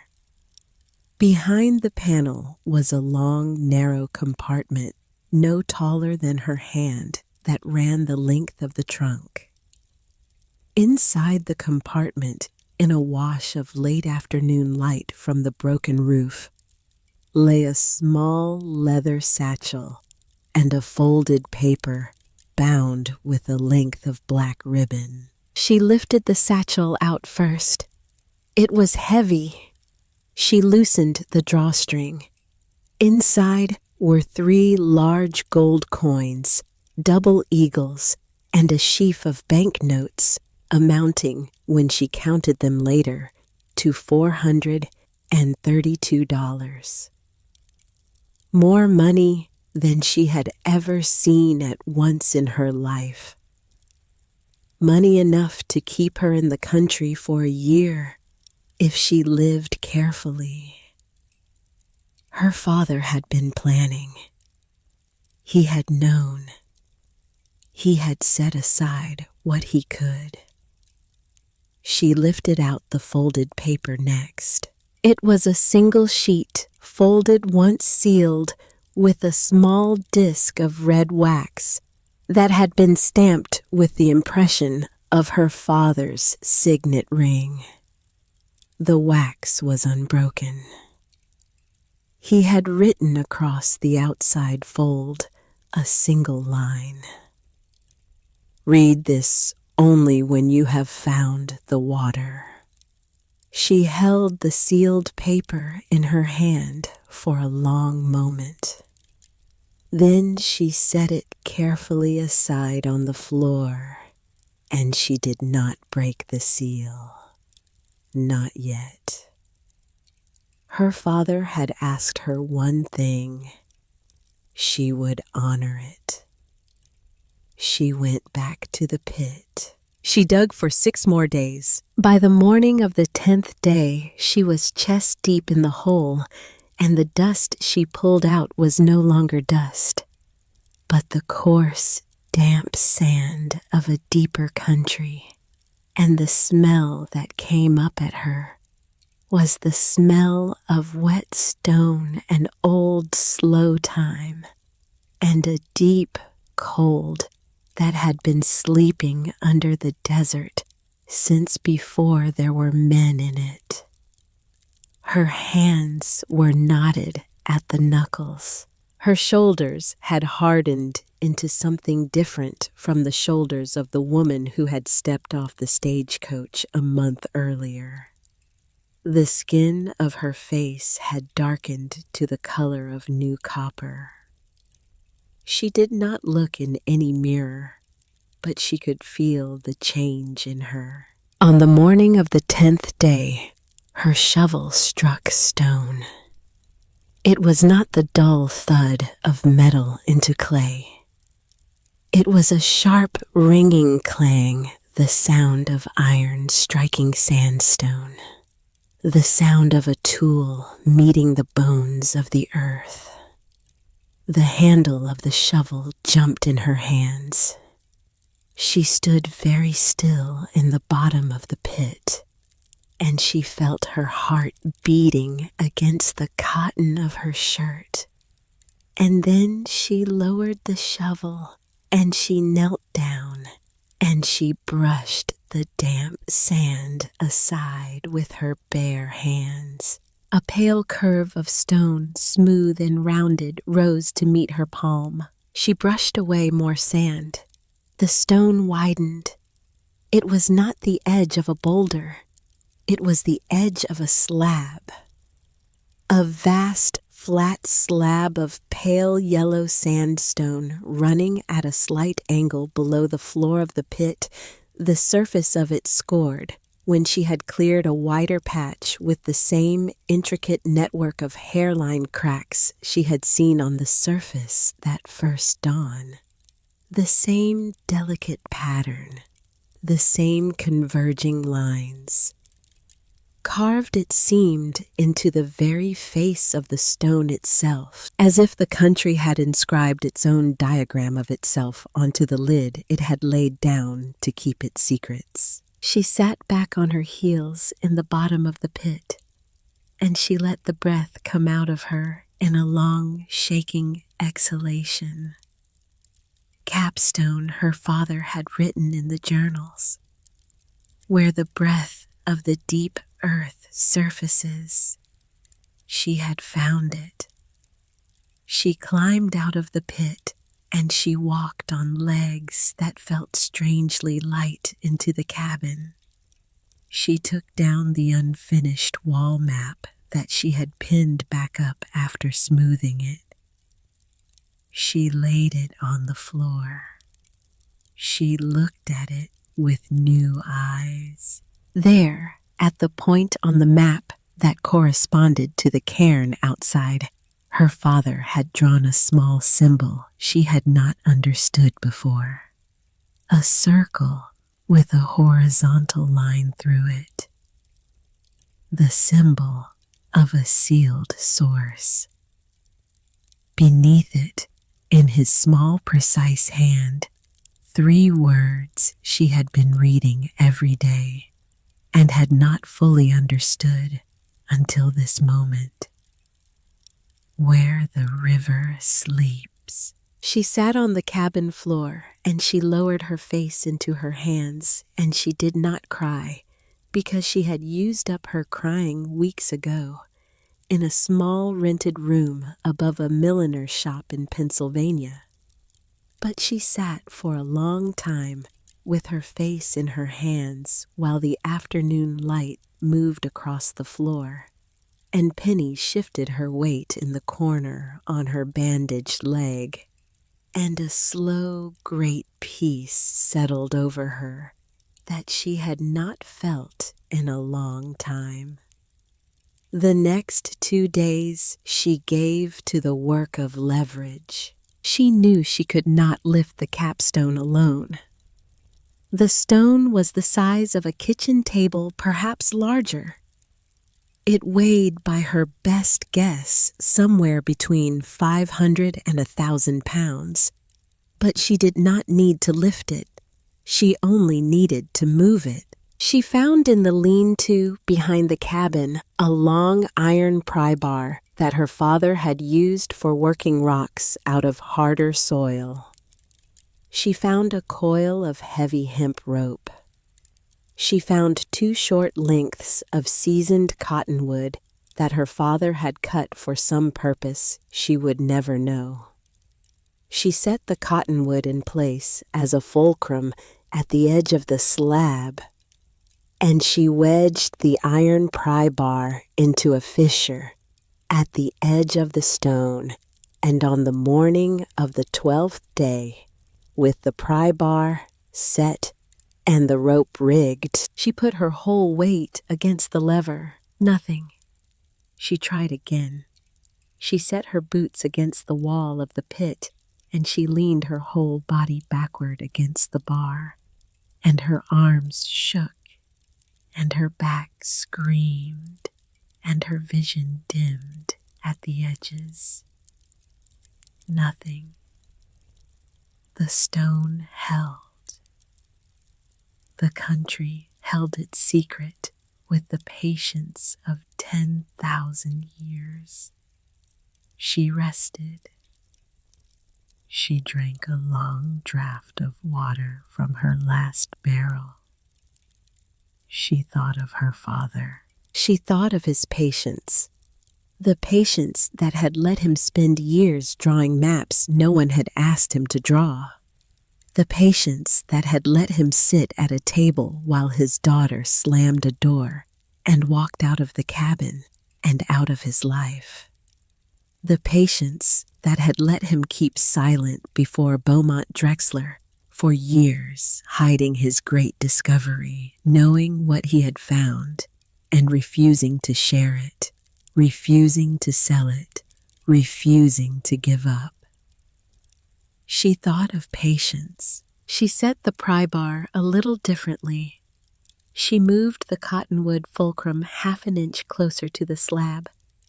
She put her weight against the bar again, but this time slowly, gradually leaning her whole body the way her father had told her once when she was 9 to lean against an iron gate that would not open, leaning not with the muscles of the arms, but with the weight of the bones, asking the gate rather than commanding it.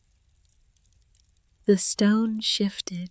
It was the smallest movement, a quarter of an inch. But it was a movement, and with the movement came a sound, a deep, grinding groan that seemed to rise not from the slab itself, but from the country beneath it, the slow voice of a thing being asked after a long sleep to wake. And then a smell came up out of the gap, cool, damp, the smell of wet stone and old slow water, and a kind of mineral sweetness she had never breathed before in her life. She worked the lever for the rest of that day. Patient, slow, a quarter inch, half an inch. By the time the sun began to lower, she had moved the great slab perhaps 3 feet from its bed. A dark crescent of opening lay revealed at the edge, no wider than her hand, but wide enough. She lit the kerosene lantern. She tied the lantern to a length of cord, and she lowered it slowly into the dark. The flame guttered, steadied. It descended 10 feet, 20, 25. And then the light stopped reflecting off the rough walls of a natural shaft and began to reflect off something else. Something below the walls, something that shimmered and moved and broke the light into 100 trembling, small, bright pieces. Water, a pool of it, clear, still, deep beyond reckoning. She drew the lantern back up slowly. Her hands were trembling. She sat at the edge of the small, dark opening for a long while in the lowering light. She did not speak. She did not weep. She placed one hand flat on the cool stone of the partly moved capstone, and she felt beneath her palm the faint, deep humming that her dreams had been trying to tell her about for a month. The sleeping river, It was real. She went to the cabin in the dusk, and she took down the sealed paper her father had left in the false compartment of the trunk, the paper inscribed with the words, "Read this only when you have found the water." She carried it back to the edge of the open pit. She broke the wax seal with her thumbnail. She unfolded the paper in the last light. Her father's writing was small and careful, the way it always was when he was telling her something he had thought about for a long time. Marin, if you have read this, you have done it. You have found what I gave my life trying to find. You have proven to yourself and to the country that the daughter of Cassius Holloway can read the language of the stone. Listen to me now. What I have left you is a great thing. But a great thing in the wrong hands becomes a great evil. I was wrong in my pride to think I could hold this discovery alone. I hid it from the man who was once my friend, because I had come to fear what he would do with it. And in my hiding, I gave him reason to do worse than I feared. I want you to understand something. Beaumont Drexler was the truest friend I had in this country for 10 years. We surveyed the Sweetwater together in 77. We rode the Bitterroot in 78. We started this partnership as brothers, and we ended it as enemies. And the fault for that ending is not his alone. I bear it too. I bear more of it than he knows. There came a season when I learned that the discovery beneath the cinder flats was greater than I had first believed, and I chose in that season not to tell him.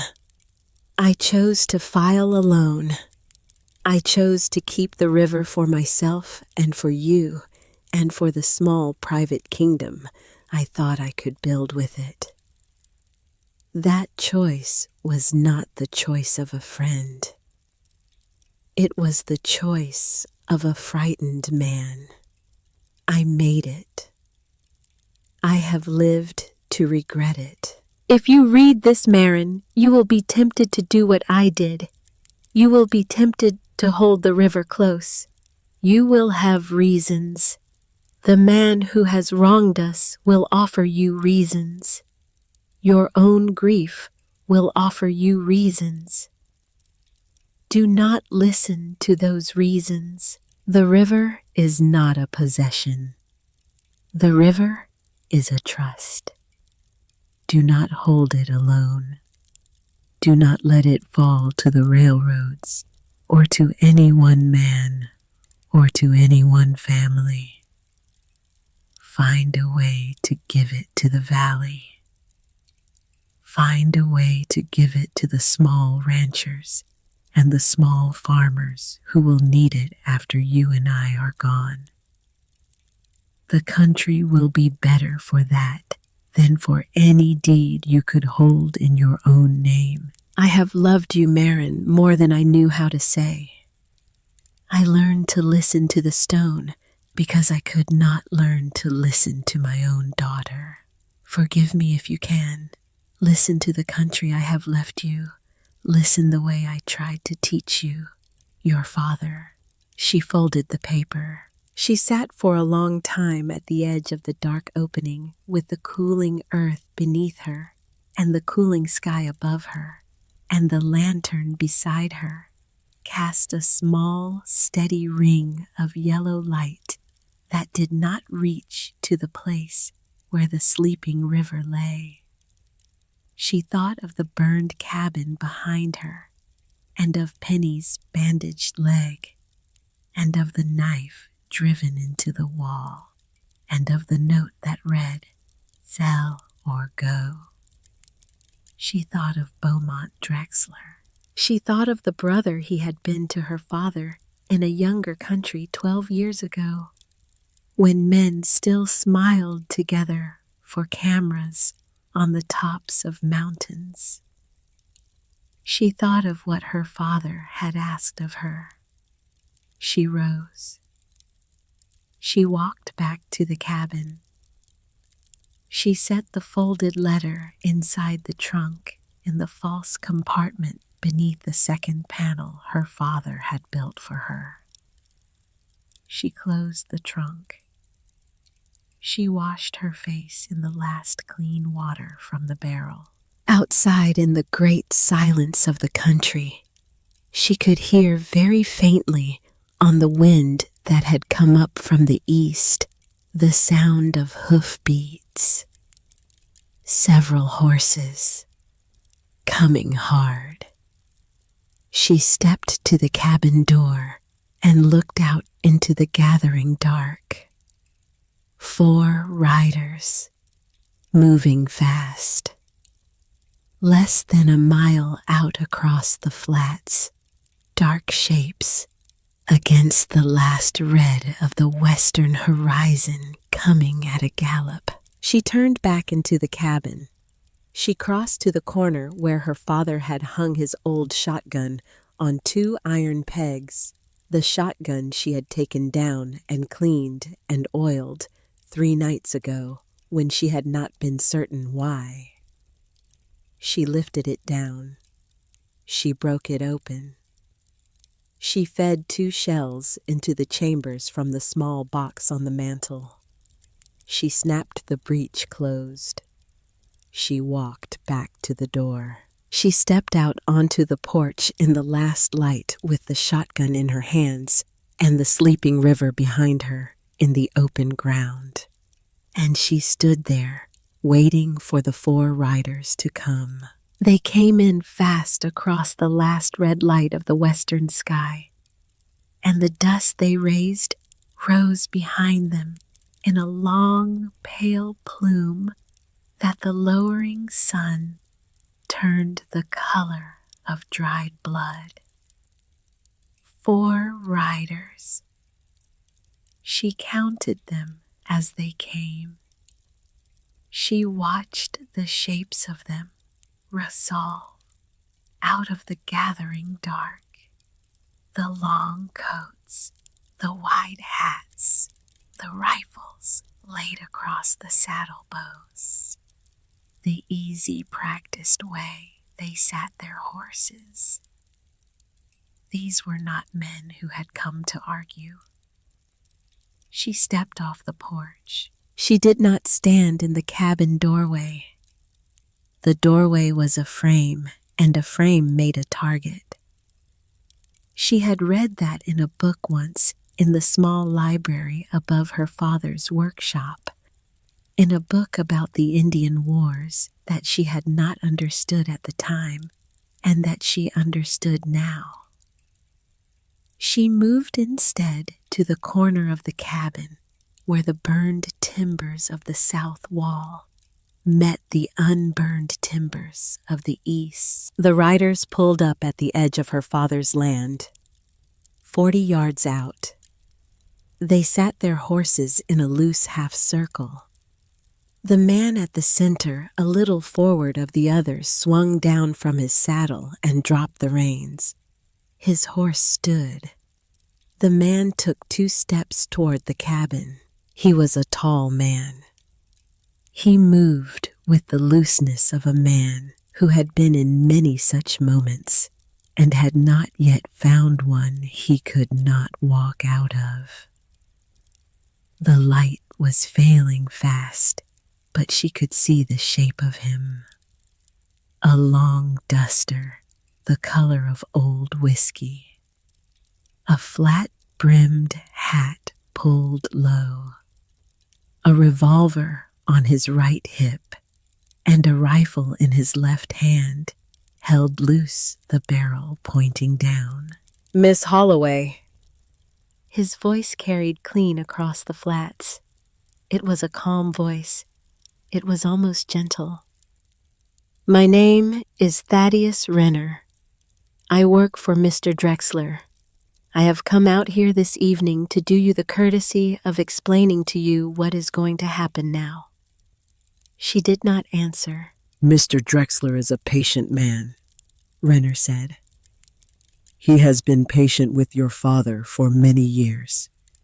He has been patient with you for a month. The patience is at an end. You will sell your land. You will accept the price Mr. Drexler has offered.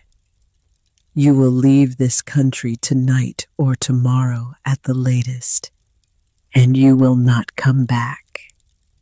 If you do these things, no harm will come to you. If you do not do these things, harm will come. Not from my hand. Not from any hand you would ever see coming. But it will come. I have been asked to tell you this so that the choice is yours. I am telling you, the choice is yours." She let the silence sit for a long count. Then she spoke, and her voice came out steadier than she expected. "Mr. Renner, you have ridden a long way to deliver a message. I will give you my answer, and then you will ride a long way back." "I am listening, ma'am." "My answer is the same as the one I gave Mr. Drexler at the mercantile. This land is not for sale, not for $25, not for $800, not for any sum. I will be on this land tomorrow morning. I will be on it the morning after that. I will be on it for as long as I draw breath. You may carry that message back to your employer, and you may add to it from me a second message. The next man who lays a hand on my horse will not ride home." A small silence. Renner tilted his head a fraction. She could see even in the failing light the small private smile that moved across his face. It was not unkind. It was the smile of a professional man who has just heard something he respects against his own interest. "That is a fair message," he said. "I will carry it, but I will tell you this, ma'am, as one human creature to another. Mr. Drexler has not sent 4 armed men out to your cabin to negotiate. He has sent 4 armed men out to your cabin to make a point. The point is going to be made one way or another tonight. I would prefer that it be made with words, but it will be made." He took another step forward. She raised the shotgun. She raised it slowly. She brought the stock to her shoulder. She set her cheek against the wood. She aimed not at Renner, but 10 feet to his left, at the empty air above the head of his ground-tied horse, and she squeezed the trigger. The roar of the shotgun went out across the flats like a thunderclap. The horses behind Renner shied and crow-hopped. One of the men cursed. Renner himself did not move. He stood exactly where he had stood, and he watched her across the gathering dark, and after a long moment, he reached up and touched the brim of his hat. The slow, careful touch of a man acknowledging something he had not expected. "That was a warning shot, Miss Holloway." "It was." "The next one will not be." A longer silence now. The horses behind Renner had quieted. The men sat their saddles. She could feel the weight of their attention on her like a cold hand. "I have 1 barrel left," she said. "There are 4 of you. I am not a foolish woman. I know how that math goes, but I will tell you something, Mr. Renner. The first man who crosses my fence will go down. I do not care which of you it is. I do not care whether he is the one who fired or the one who watched. He will go down. If you want to be that man, you may ride forward. If you do not, you may turn your horses, and you may go. Renner stood for a long moment. Then slowly he lowered the rifle that he had been holding loose at his side. He let the barrel drop until it pointed at the ground. He turned his head a quarter of an inch and called something back to his men that she could not hear, and behind him, in the lowering dusk, the 3 mounted riders reined their horses around and began at a walking pace to ride back the way they had come. Renner did not turn. He stood facing her in the dark. Mr. Drexler, he said, did not tell me what kind of woman you were. I think he did not know. He did not. It will go harder now. It may. I will tell him what you have said about the horse. Thank you. He touched the brim of his hat once more with the small, old-fashioned formality of a man who had been taught manners somewhere a long time ago. And he turned and walked to his horse and swung up into the saddle in one easy motion. And he gathered the reins, and he sat there for one more long moment, looking back at the cabin. And then he turned the horse and rode after his men into the dark. She stood at the corner of the cabin with the shotgun against her hip until the sound of the hoofbeats had faded entirely. Until the silence of the country had come back. Until the first true stars had pricked through above the long line of the western mountains. Then her knees gave out very gently, and she sat down in the dust with her back against the wall of the cabin and the shotgun across her lap. And she let her body do what her mind would not let it do until that moment. She shook. She shook for a long time. Her teeth chattered, though the night was not cold. Her hands trembled around the warm steel of the shotgun. Behind her, in the corner of the cabin, Penny shifted on her bandaged leg and let out a long, slow sigh. It was the only sound in the world. She slept 3 hours that night, and she slept with the shotgun beside her on the blanket, and her father's letter folded in her shirt pocket against her heart. She woke before the sun. She drank a cup of cold coffee from the pot she had left on the stove the night before. She walked outside and looked at the country. The morning was strange. The sky to the west was the clean, cold blue of a high country dawn, but the sky to the east was wrong. It had a yellow cast to it, a sickly bruised color along the horizon, and the air had a stillness to it that she had felt only once before in her life when she was a girl.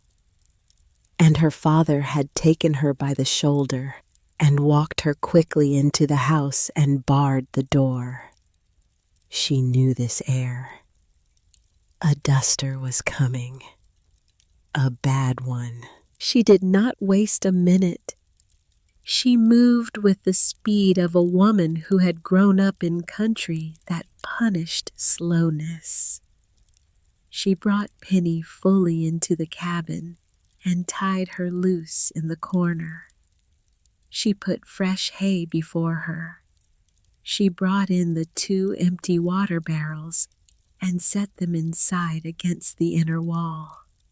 She brought in her saddle her father's tools, the small box from the false compartment of the trunk, the sealed letter. She nailed the door of the cabin shut on its single leather hinge with 3 short cedar boards braced across the frame. She climbed up onto the half-burned roof, and she pulled the loose timbers tight where she could, and she nailed canvas across the largest of the open holes. She did all of this in the time it took the sun to climb a hand's breadth above the eastern mountains, and by the time she was finished, the yellow had spread across half the sky, and the wind had begun to move. It came on through the morning. The first gusts were small things, little dry breaths that rattled the cottonwood she had cut for kindling and made the bandages on Penny's leg flutter. Then the wind grew. It steadied. It rose to a constant low moan that seemed to come from the country itself, from the cracked clay and the dry sage and the long pale horizons. By mid-morning, the moan had become a roar. The yellow sky had gone brown. The sun had become a pale disk you could look at with the naked eye, and then it had disappeared altogether, and the day had turned to a heavy, gritty twilight, and the air inside the cabin had gone the color of dirty tea. The fine sand came through every crack. It came under the door. It came through the gaps in the canvas she had nailed across the roof. It came down the chimney of the cold stove. It settled on every surface and worked its way into her hair and her mouth and the corners of her eyes. Penny lowered her head and turned her face to the inner wall and stood very still. Marin wrapped her head in a wet cloth she had soaked from the last of the drinking water in her canteen, and she sat with her back against the trunk and her father's letter pressed against her heart. The roar went on for hours. It was in the middle of the second hour when she had begun to believe that the storm would never lift that she heard, through the howl of the wind, a sound that should not have been there. A human voice. She lifted her head. She thought at first that she had imagined it, a trick of the wind, a piece of the storm passing through the broken timbers of the cabin in a particular way. But then it came again, a cry, not close, faint, torn nearly to nothing by the gale, but human. She rose. She crossed the cabin floor, and she pulled aside the canvas she had nailed across the broken window on the east wall, and she pressed her face to the small, dirty square of glass that remained, and she peered out into the brown howl. She could see almost nothing. But there, perhaps 50 yards out, perhaps less, she could make out a darker shape against the lighter brown of the storm. A wagon, overturned, and beside it, huddled against the lee of the wagon bed, the shape of figures. Several figures, smaller and larger, pressed together. A family. She did not stop to think. She had thought about it her whole life, and she did not stop to think now. She crossed to the door, and she pried loose the cedar boards she had nailed across the frame, and she wrapped the wet cloth a second turn around her face and she pushed the door open into the storm. The wind hit her like a horse. She had to bend nearly double to walk into it. The sand cut at the small patches of her face the cloth did not cover. She could not see her own boots beneath her. She walked into the brown howl with her hands stretched in front of her, the way a blind woman walks into an unknown room, and she pushed herself forward, yard by yard against the gale. She reached the wagon by feel. She felt the rough wood of the bed, first the sharp, splintered edge where the wood had cracked in the fall. She moved her hand along the wood until she found the wheel, and she moved along the wheel until she found, on the leeward side, the small huddle of bodies pressed against the wagon's shelter. A man, a woman, a child, a second child, smaller. The man saw her first. His eyes went wide above the bandana he had tied across his own face. He grabbed her arm and shouted something at her that the wind tore away, and she shook her head and pointed back the way she had come, and the man understood. He nodded once, and he gathered the smaller child into his arms, and the woman gathered the larger child against her body, and Marin took the woman's free hand in her own, and together, the five of them, leaning into the wall of the wind, began the long, stumbling walk back to the cabin. She got them inside. She got the door shut behind them. She got the cedar boards braced across the frame again. She got them down to the floor in the corner farthest from the broken roof, and she gave them what was left of her drinking water, and the man drank a swallow and passed the canteen to his wife, and the wife passed it to the older child, and the older child passed it to the smaller, and the smaller drank a tiny mouthful and looked at Marin with eyes the color of clean sky and did not cry. None of them cried. They had been past crying when she reached them. The man's name was Eli Halloran. The woman was his wife, Sarah. The older child was a boy of 7 named Asa. The smaller was a girl of 4 named Hannah. They had been bound for the Oregon country, the man said, by way of Cheyenne and Fort Bridger. They had been camped 2 miles east when the storm had taken them. The wind had upended the wagon. Their horses had broken their tethers and were gone. They had crawled to the lee of the wagon, and they had clung to each other, and they had prayed, and they had heard nothing they could fight, and seen nothing they could run from. And the wife had said quietly to the husband, in the worst of it, that she did not believe they were going to come out the other side.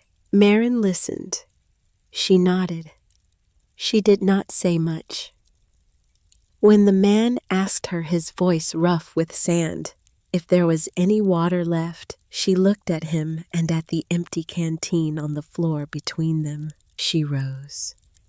She crossed the cabin to the small panel in the floor at the back wall, the panel her father had built, and that she had only that morning understood the purpose of the panel that hid the tunnel she had cut from the cabin floor down through the soft sand to the lip of the open shaft she had pried free of the capstone the day before. She had not dug the tunnel for this.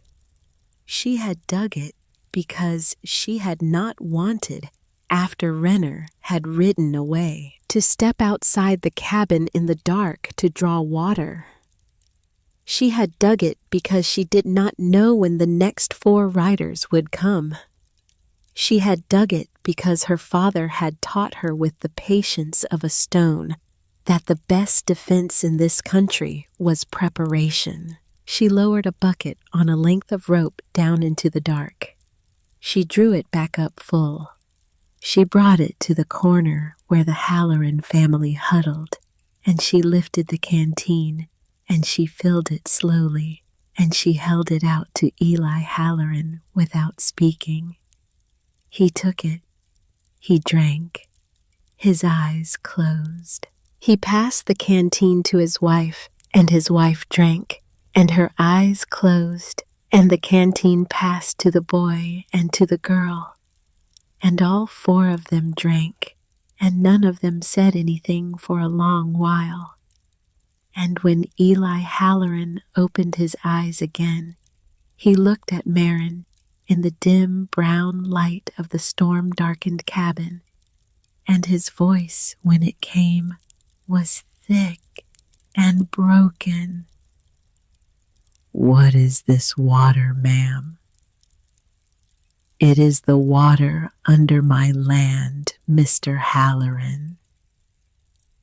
"Where does it come from?" She thought a moment. "From a long way down." He nodded slowly. He looked at the canteen in his hand. He looked at his wife. He looked at his children. He looked back at her. "I will tell this story," he said, "in every town I come to until I die." The storm blew for 2 days. For 2 days, in the small space of the partly burned cabin, with the wind howling outside and the brown air clinging to every surface, the 5 of them and the old gray mare lived together in a way that Marin would not have believed possible a month earlier. She drew water from the well through the floor as the canteens emptied. She fed the children small pieces of jerky and biscuit from her dwindling stores, and Sarah Halloran, when her hands had stopped shaking, took a needle from her apron and mended a tear in Marin's sleeve while they sat against the wall and listened to the wind. Eli Halloran, who had been a carpenter before he had been a homesteader, looked at the burned timbers of the south wall and at the bracework Marin had put up, and he made a small, careful adjustment to one of her cedar braces that improved the whole structure. He did this without speaking. He did this because he had been raised, she could see, by a man who had taught him that a guest pays for his shelter with his hands. On the second night, the wind broke. It went down in stages over the course of an hour, the great roar diminishing to a steady moan, the moan diminishing to a long sigh, and at last, in the small, dead hour before dawn, the sigh diminished to a silence that felt, after 2 days of storm, like the silence of a different world. They went outside in the gray hour. The country was remade. The brown was gone. The yellow was gone. The sky had washed itself clean, blue and high, and impossibly far. A fine new layer of pale sand lay across everything, softening the cracked clay blanketing. The bitter sage drifted in long crescent dunes against the leeward sides of the cabin and the corral and the cottonwoods. The world looked younger than it had 2 days before. It looked like a country waiting to be seen for the first time. They found the Halloran wagon a 1/4 mile east, more or less, where they had left it half buried in a drift, but whole. The horses were not there. They had run with the storm, and they were gone perhaps to the Bitterroot, perhaps farther. Eli Halloran walked around the wagon and ran his hand along the broken tongue and the cracked siding, and he nodded once to himself. And he came back to the cabin where his wife and children were sitting in the morning sun with cups of coffee Marin had made on her small stove. "We have lost the team," he said. "but the wagon is sound. If we can find any horses at all, we can ride it and go on." "You will go on," Marin said. "I will see to that." She walked to the corral where Marshal Wendell Pike's big bay gelding had ridden out the storm with his head down and his rump to the wind. The bay was tired, but he was unhurt. She led him out and saddled him, and she lifted Eli Halloran's wife and his daughter into the wagon when they had set it upright, and she put Asa Halloran on the bay behind his father, and she watched the small family ride west toward Coyote Bend with Marshall pulling steady at the end of a hitch she had rigged out of a length of rope. Eli Halloran turned in the saddle as they crested the low ridge that hid her father's land from the road, and he raised his hat to her, and she raised her hand to him.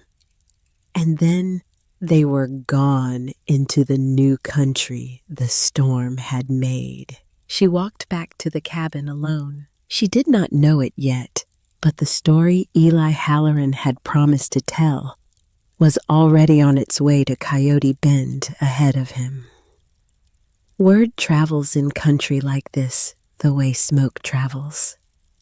By the evening of the day, the Hallorans rode into town with their wagon and their 2 children and their tale of a quiet woman on a barren parcel south of the dry wash who had pulled them from the heart of a killer storm and given them water from a well that should not have existed. The saloon was full, and the talk was loud, and the talk was not about the foolish Holloway girl anymore.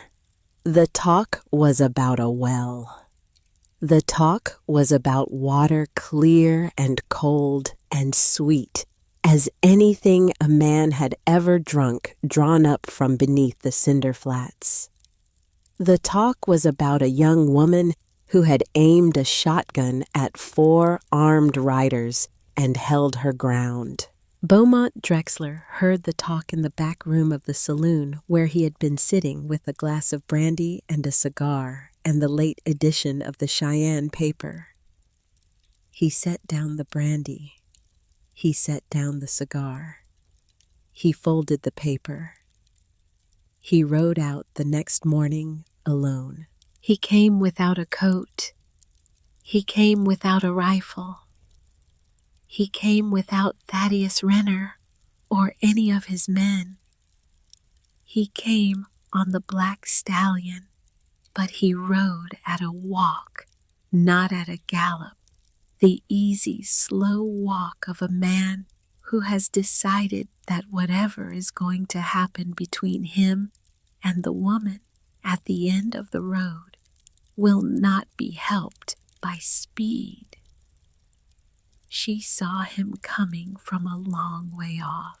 She had been working on the well hauling stones from a tumbled cairn at the south end of the property, laying them around the opening of the shaft to build the low circular wellhead her father's journals had shown her how to build. She had a smudge of pale sandstone dust on her cheek, and her sleeves were rolled to the elbow, and her hair was tied back with a piece of saddle leather. And she watched Beaumont Drexler ride down toward her cabin in the bright, clean morning, and she set down the stone she was holding, and she walked to meet him. She did not bring the shotgun. She did not need to. She knew before he had crossed the last 100 yards of the parcel what kind of meeting this was going to be, because she had seen it in the way he sat the horse. He was not riding to threaten her. He was riding to confess something. He drew up at the edge of her father's land. He sat the stallion for a long moment, looking down at her, and she looked up at him, and the morning sun lay between them like a small distance neither could quite cross. Then he dismounted. He let the reins drop. He took off his hat. He turned the hat slowly in his hands. He did not look like the man at the mercantile counter. He did not look like the man on the trail to the flats. He looked like a man who had not slept the night before, and the night before that, and the night before that. Miss Holloway, Mr. Drexler, may I sit? There was a low cottonwood stump beside the path to the cabin set there as a step for getting on and off horses. She gestured to it. He sat. He laid the hat on his knee. He did not lift his eyes to her for a long moment. My man Renner, he said, came back 2 nights ago and told me what you said to him and how you said it. I have spent the time since trying to find words for what I came out here this morning to tell you. I have not found them, so I am going to tell you without them. She waited. Your father and I were friends, he said. I do not mean we were acquaintances. I do not mean we were partners only. I mean that for 9 years of my life, the closest thing I had to a brother in this country was Cassius Holloway. I rode the Sweetwater with him in 77. I rode the Bitterroot with him in 78.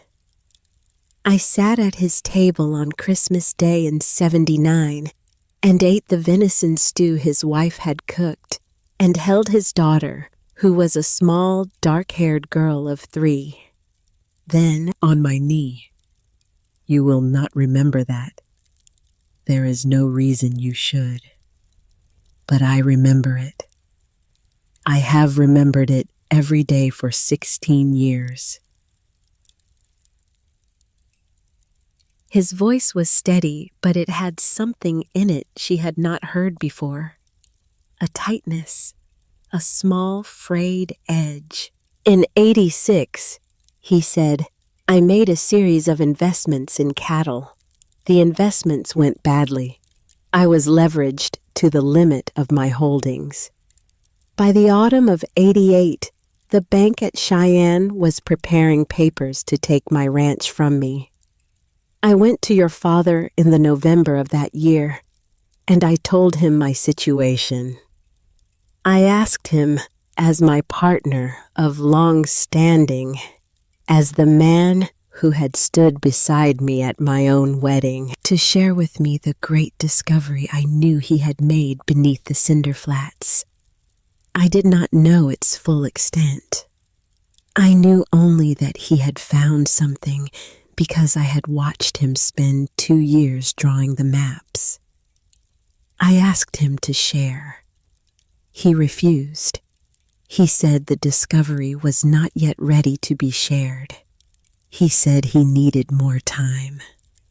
We argued. I called him names I had no right to call him. He called me names he had no right to call me. I left his cabin in a fury. That was a Tuesday, the 12th of March of this year. She felt her breath catch. On the night of the 14th of March, Drexler said, I rode back out to his cabin. I went alone. I went to make my peace. I went to apologize for the names I had called him and to ask him if there was any way back from what we had said to each other. I was not going to ask again for the discovery. I was going to ask for my friend back. He stopped.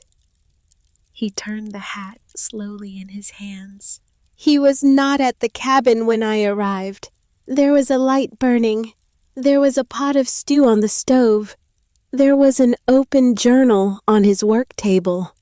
But he was not there. I waited an hour. I called his name. There was no answer. I rode out to look for him. I tracked his horse Old Brigham by lantern light down toward the Bitterroot. I found him on the gravel of the creek bank, just below the cottonwoods, where the bend of the creek runs east. He was already cold, Miss Holloway. He had been dead some hours when I found him. His neck was broken. I did not break it. I swear to you on my own soul, I did not break it. He had fallen from the horse somehow in the dark, in country, where I would not have believed he could fall. But he had fallen. I knelt by him in the gravel of the creek bank for a long time, and I held my dead friend in my arms, and I did the only thing my fear could think to do. Her hand had gone to her mouth. I rode away, Drexler said. I rode home. I told no one. By the time Wendell Pike found him the next morning, the tracks I had left at the creek had been crossed by every fool in the county. I knew that if it came out that I had been there the night before, after a quarrel, that half the saloon had heard pieces of no court in this territory would believe I had not killed him. I would be hanged for the death of the man who had been my brother. So I said nothing. I let the fall be a fall. I told the lie of my absence with my silence. He lifted his eyes to her at last. They were red-rimmed. They were the eyes of a man who had been carrying something for 4 months that would not be carried any longer. I have come out here this morning, he said, to tell you the truth, not because I think it will save me, not because I expect anything from you. I have come because Renner told me how you stood at that door with your father's shotgun. And I knew when he said it that I had been wrong about you, the way I had been wrong about a great many things, and that the daughter of Cassius Holloway deserved to know what kind of man the friend her father had once kept was, and what kind of man he had become. I tried to buy this land from you because I told myself I was protecting his memory. That was a lie. I tried to buy it because I was afraid you would find what you have found, and because in some part of myself I will not defend, I still wanted the river. I still wanted what my friend had refused to share with me. I am ashamed of that. I will be ashamed of it until I die. But I will not lie about it any longer. He drew a folded paper from the inside pocket of his coat and held it out to her. She did not take it. What is that? It is a deed of release, drawn up by Mr. Dunmore yesterday afternoon at my instruction. It releases any and all claim I have or could have to your father's parcel to the aquifer beneath it, to any water rights derivative thereof, to any benefit of any kind arising from the discovery. It is witnessed and notarized. It is final. She still did not take it. There is one more thing, he said. He drew a second paper from the inside pocket. This one was older. The fold lines were soft from handling. The paper had been carried. "Your father wrote me a letter," he said, "on the morning of the 14th of March. He gave it to Wendell Pike to hold for him with instructions to deliver it to me the following Sunday. After he died, Wendell did not know what to do with it. He held it for 2 months. Then, at the end of May, he came to my office and he gave it to me without speaking. He gave it to me, I think, because he is a man who could not abide letting a thing remain undone, even when he did not know what its delivery would mean. I have read it every night since. I have not opened it to another soul. I am giving it to you now because it belongs to you more than it has ever belonged to me." He held out the older paper. This time, she took it. She unfolded it slowly. The handwriting was her father's. The date was the 14th of March, the morning of the day he died. "Beaumont, I have been awake all night with what we said to each other on Tuesday. I am writing this at first light. I have made a mistake, old friend. I have made a long mistake that goes back further than the words we threw at each other in the dark. I should have brought you in. I should have brought you in 2 years ago when I first understood what lay under the flats. My pride and my fear kept me silent, and my silence has cost me your trust and cost me the friendship that has been the truest gift this country has given me. Come out to the cabin on Sunday. Bring your wife.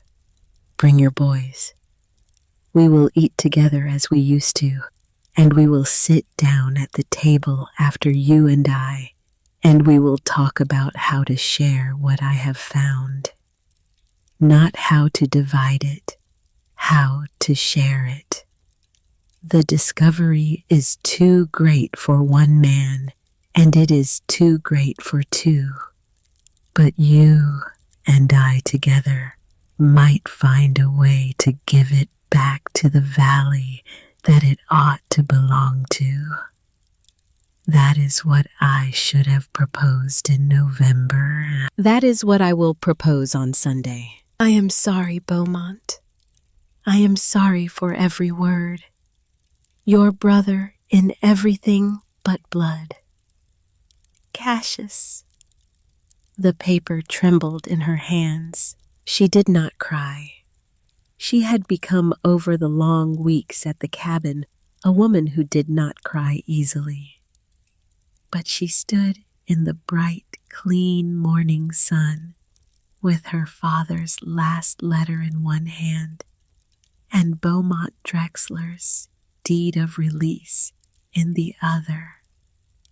And she felt the slow, grave weight of the country settle around her shoulders.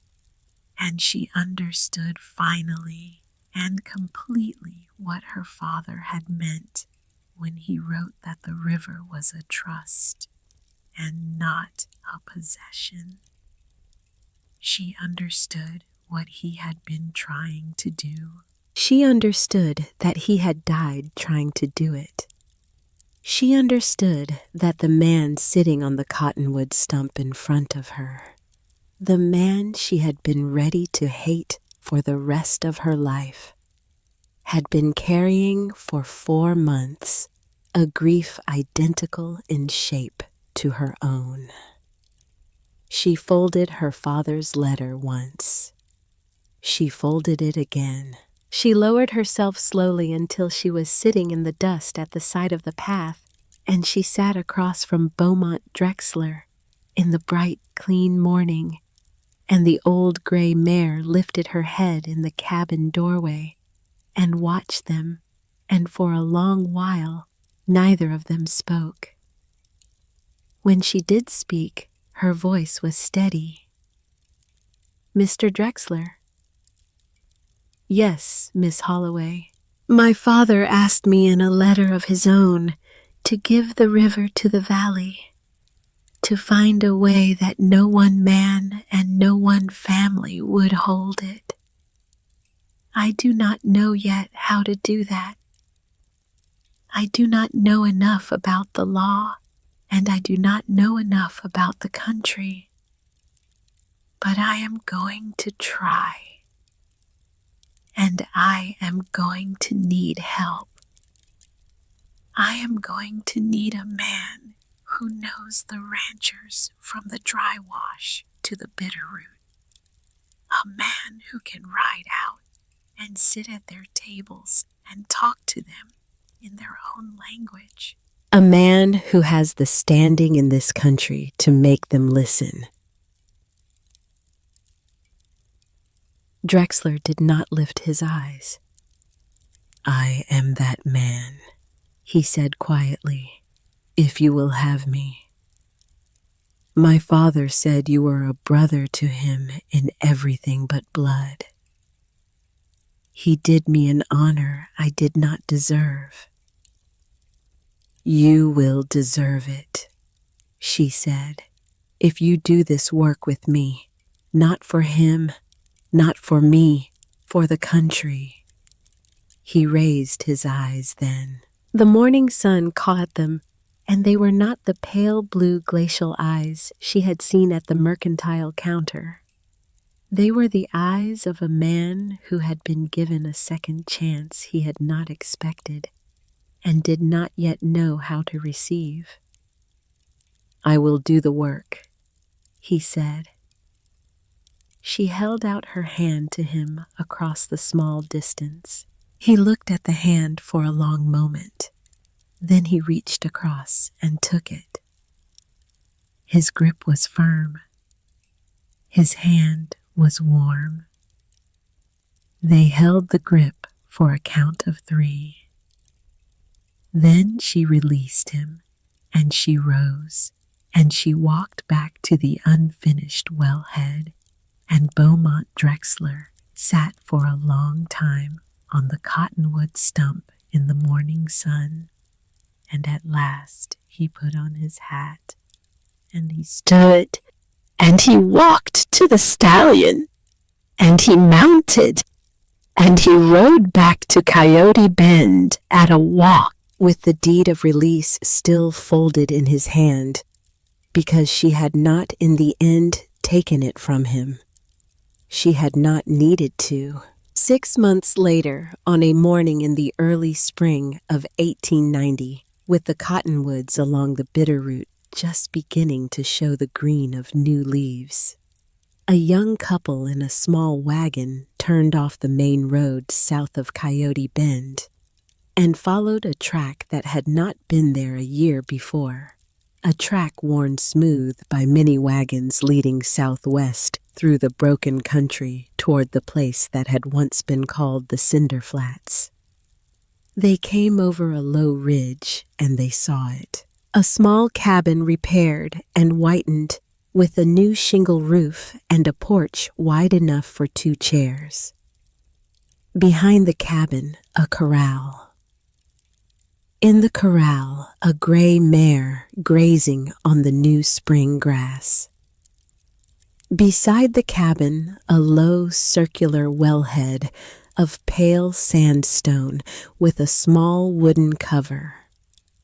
Around the wellhead, a wide patch of impossible green.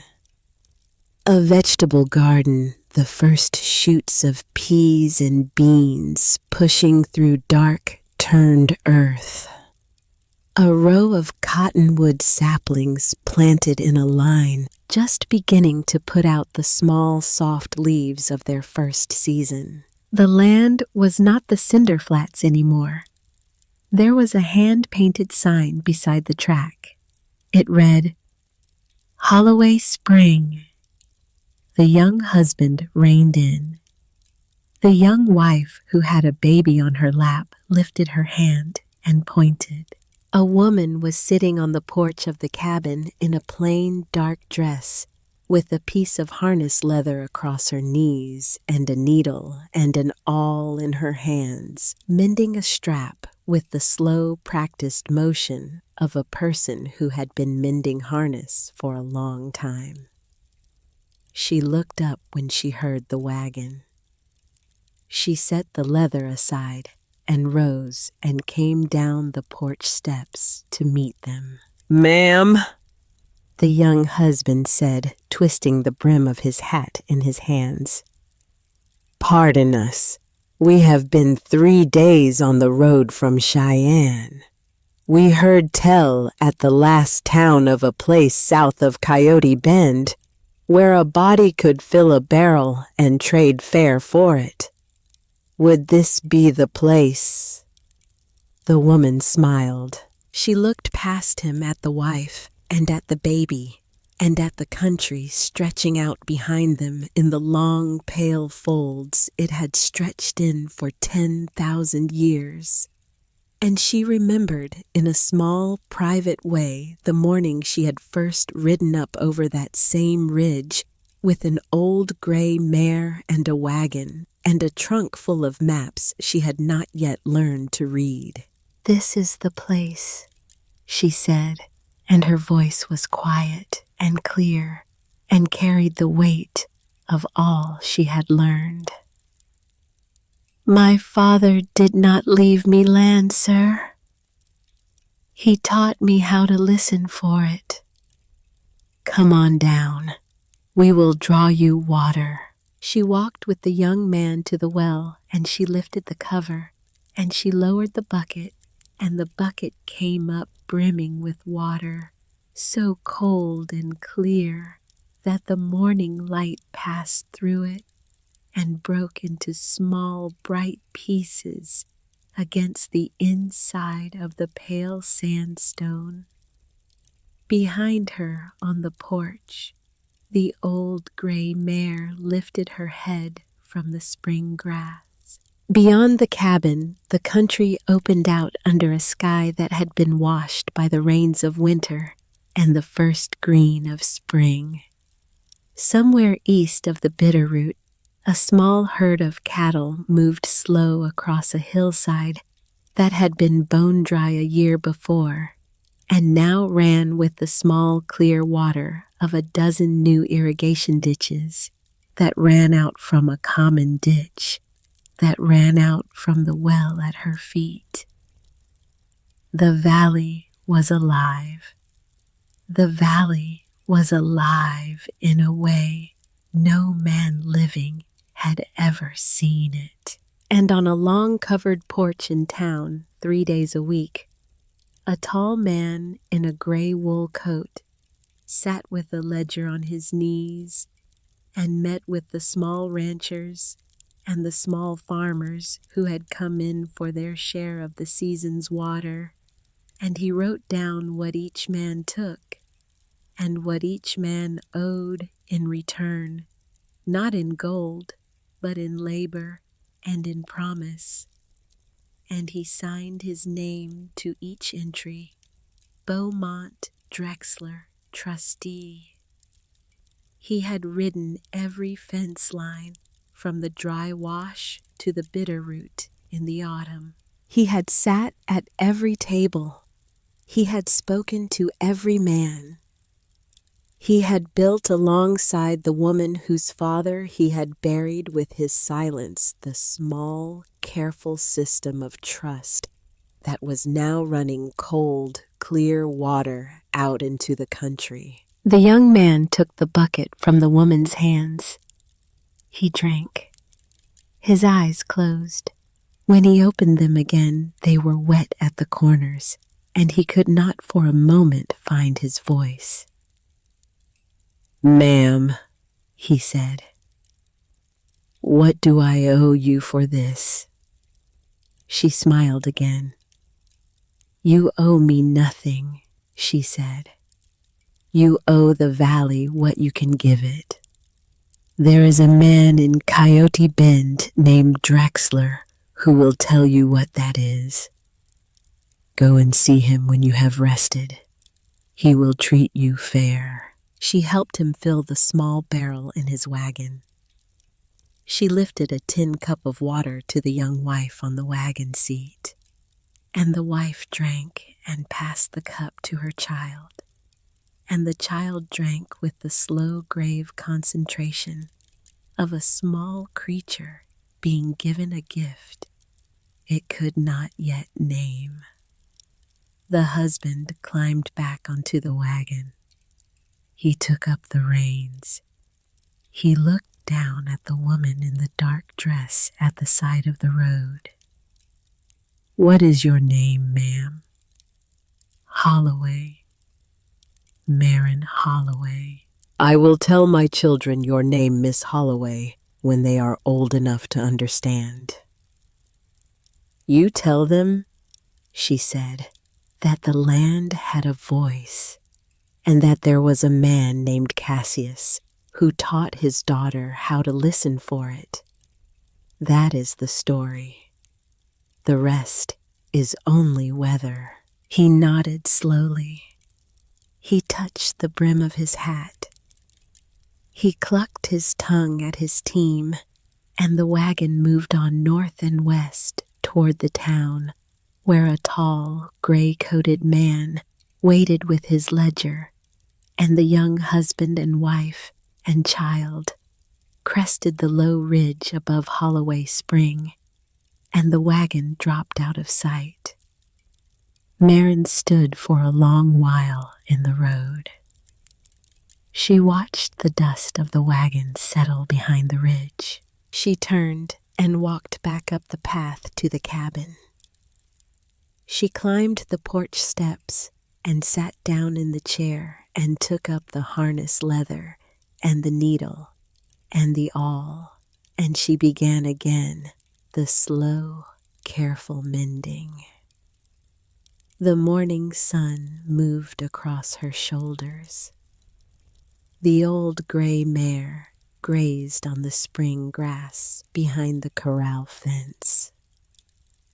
The water in the well behind the cabin, which had slept 10,000 years beneath a stone, moved cold and clear and patient through the dark veins of the country, out into the small ditches, out into the small, thirsty pieces of land that had never been thirsty all summer, the way a great gift moves through a country that has at last learned how to receive it. Her father had not left her dust.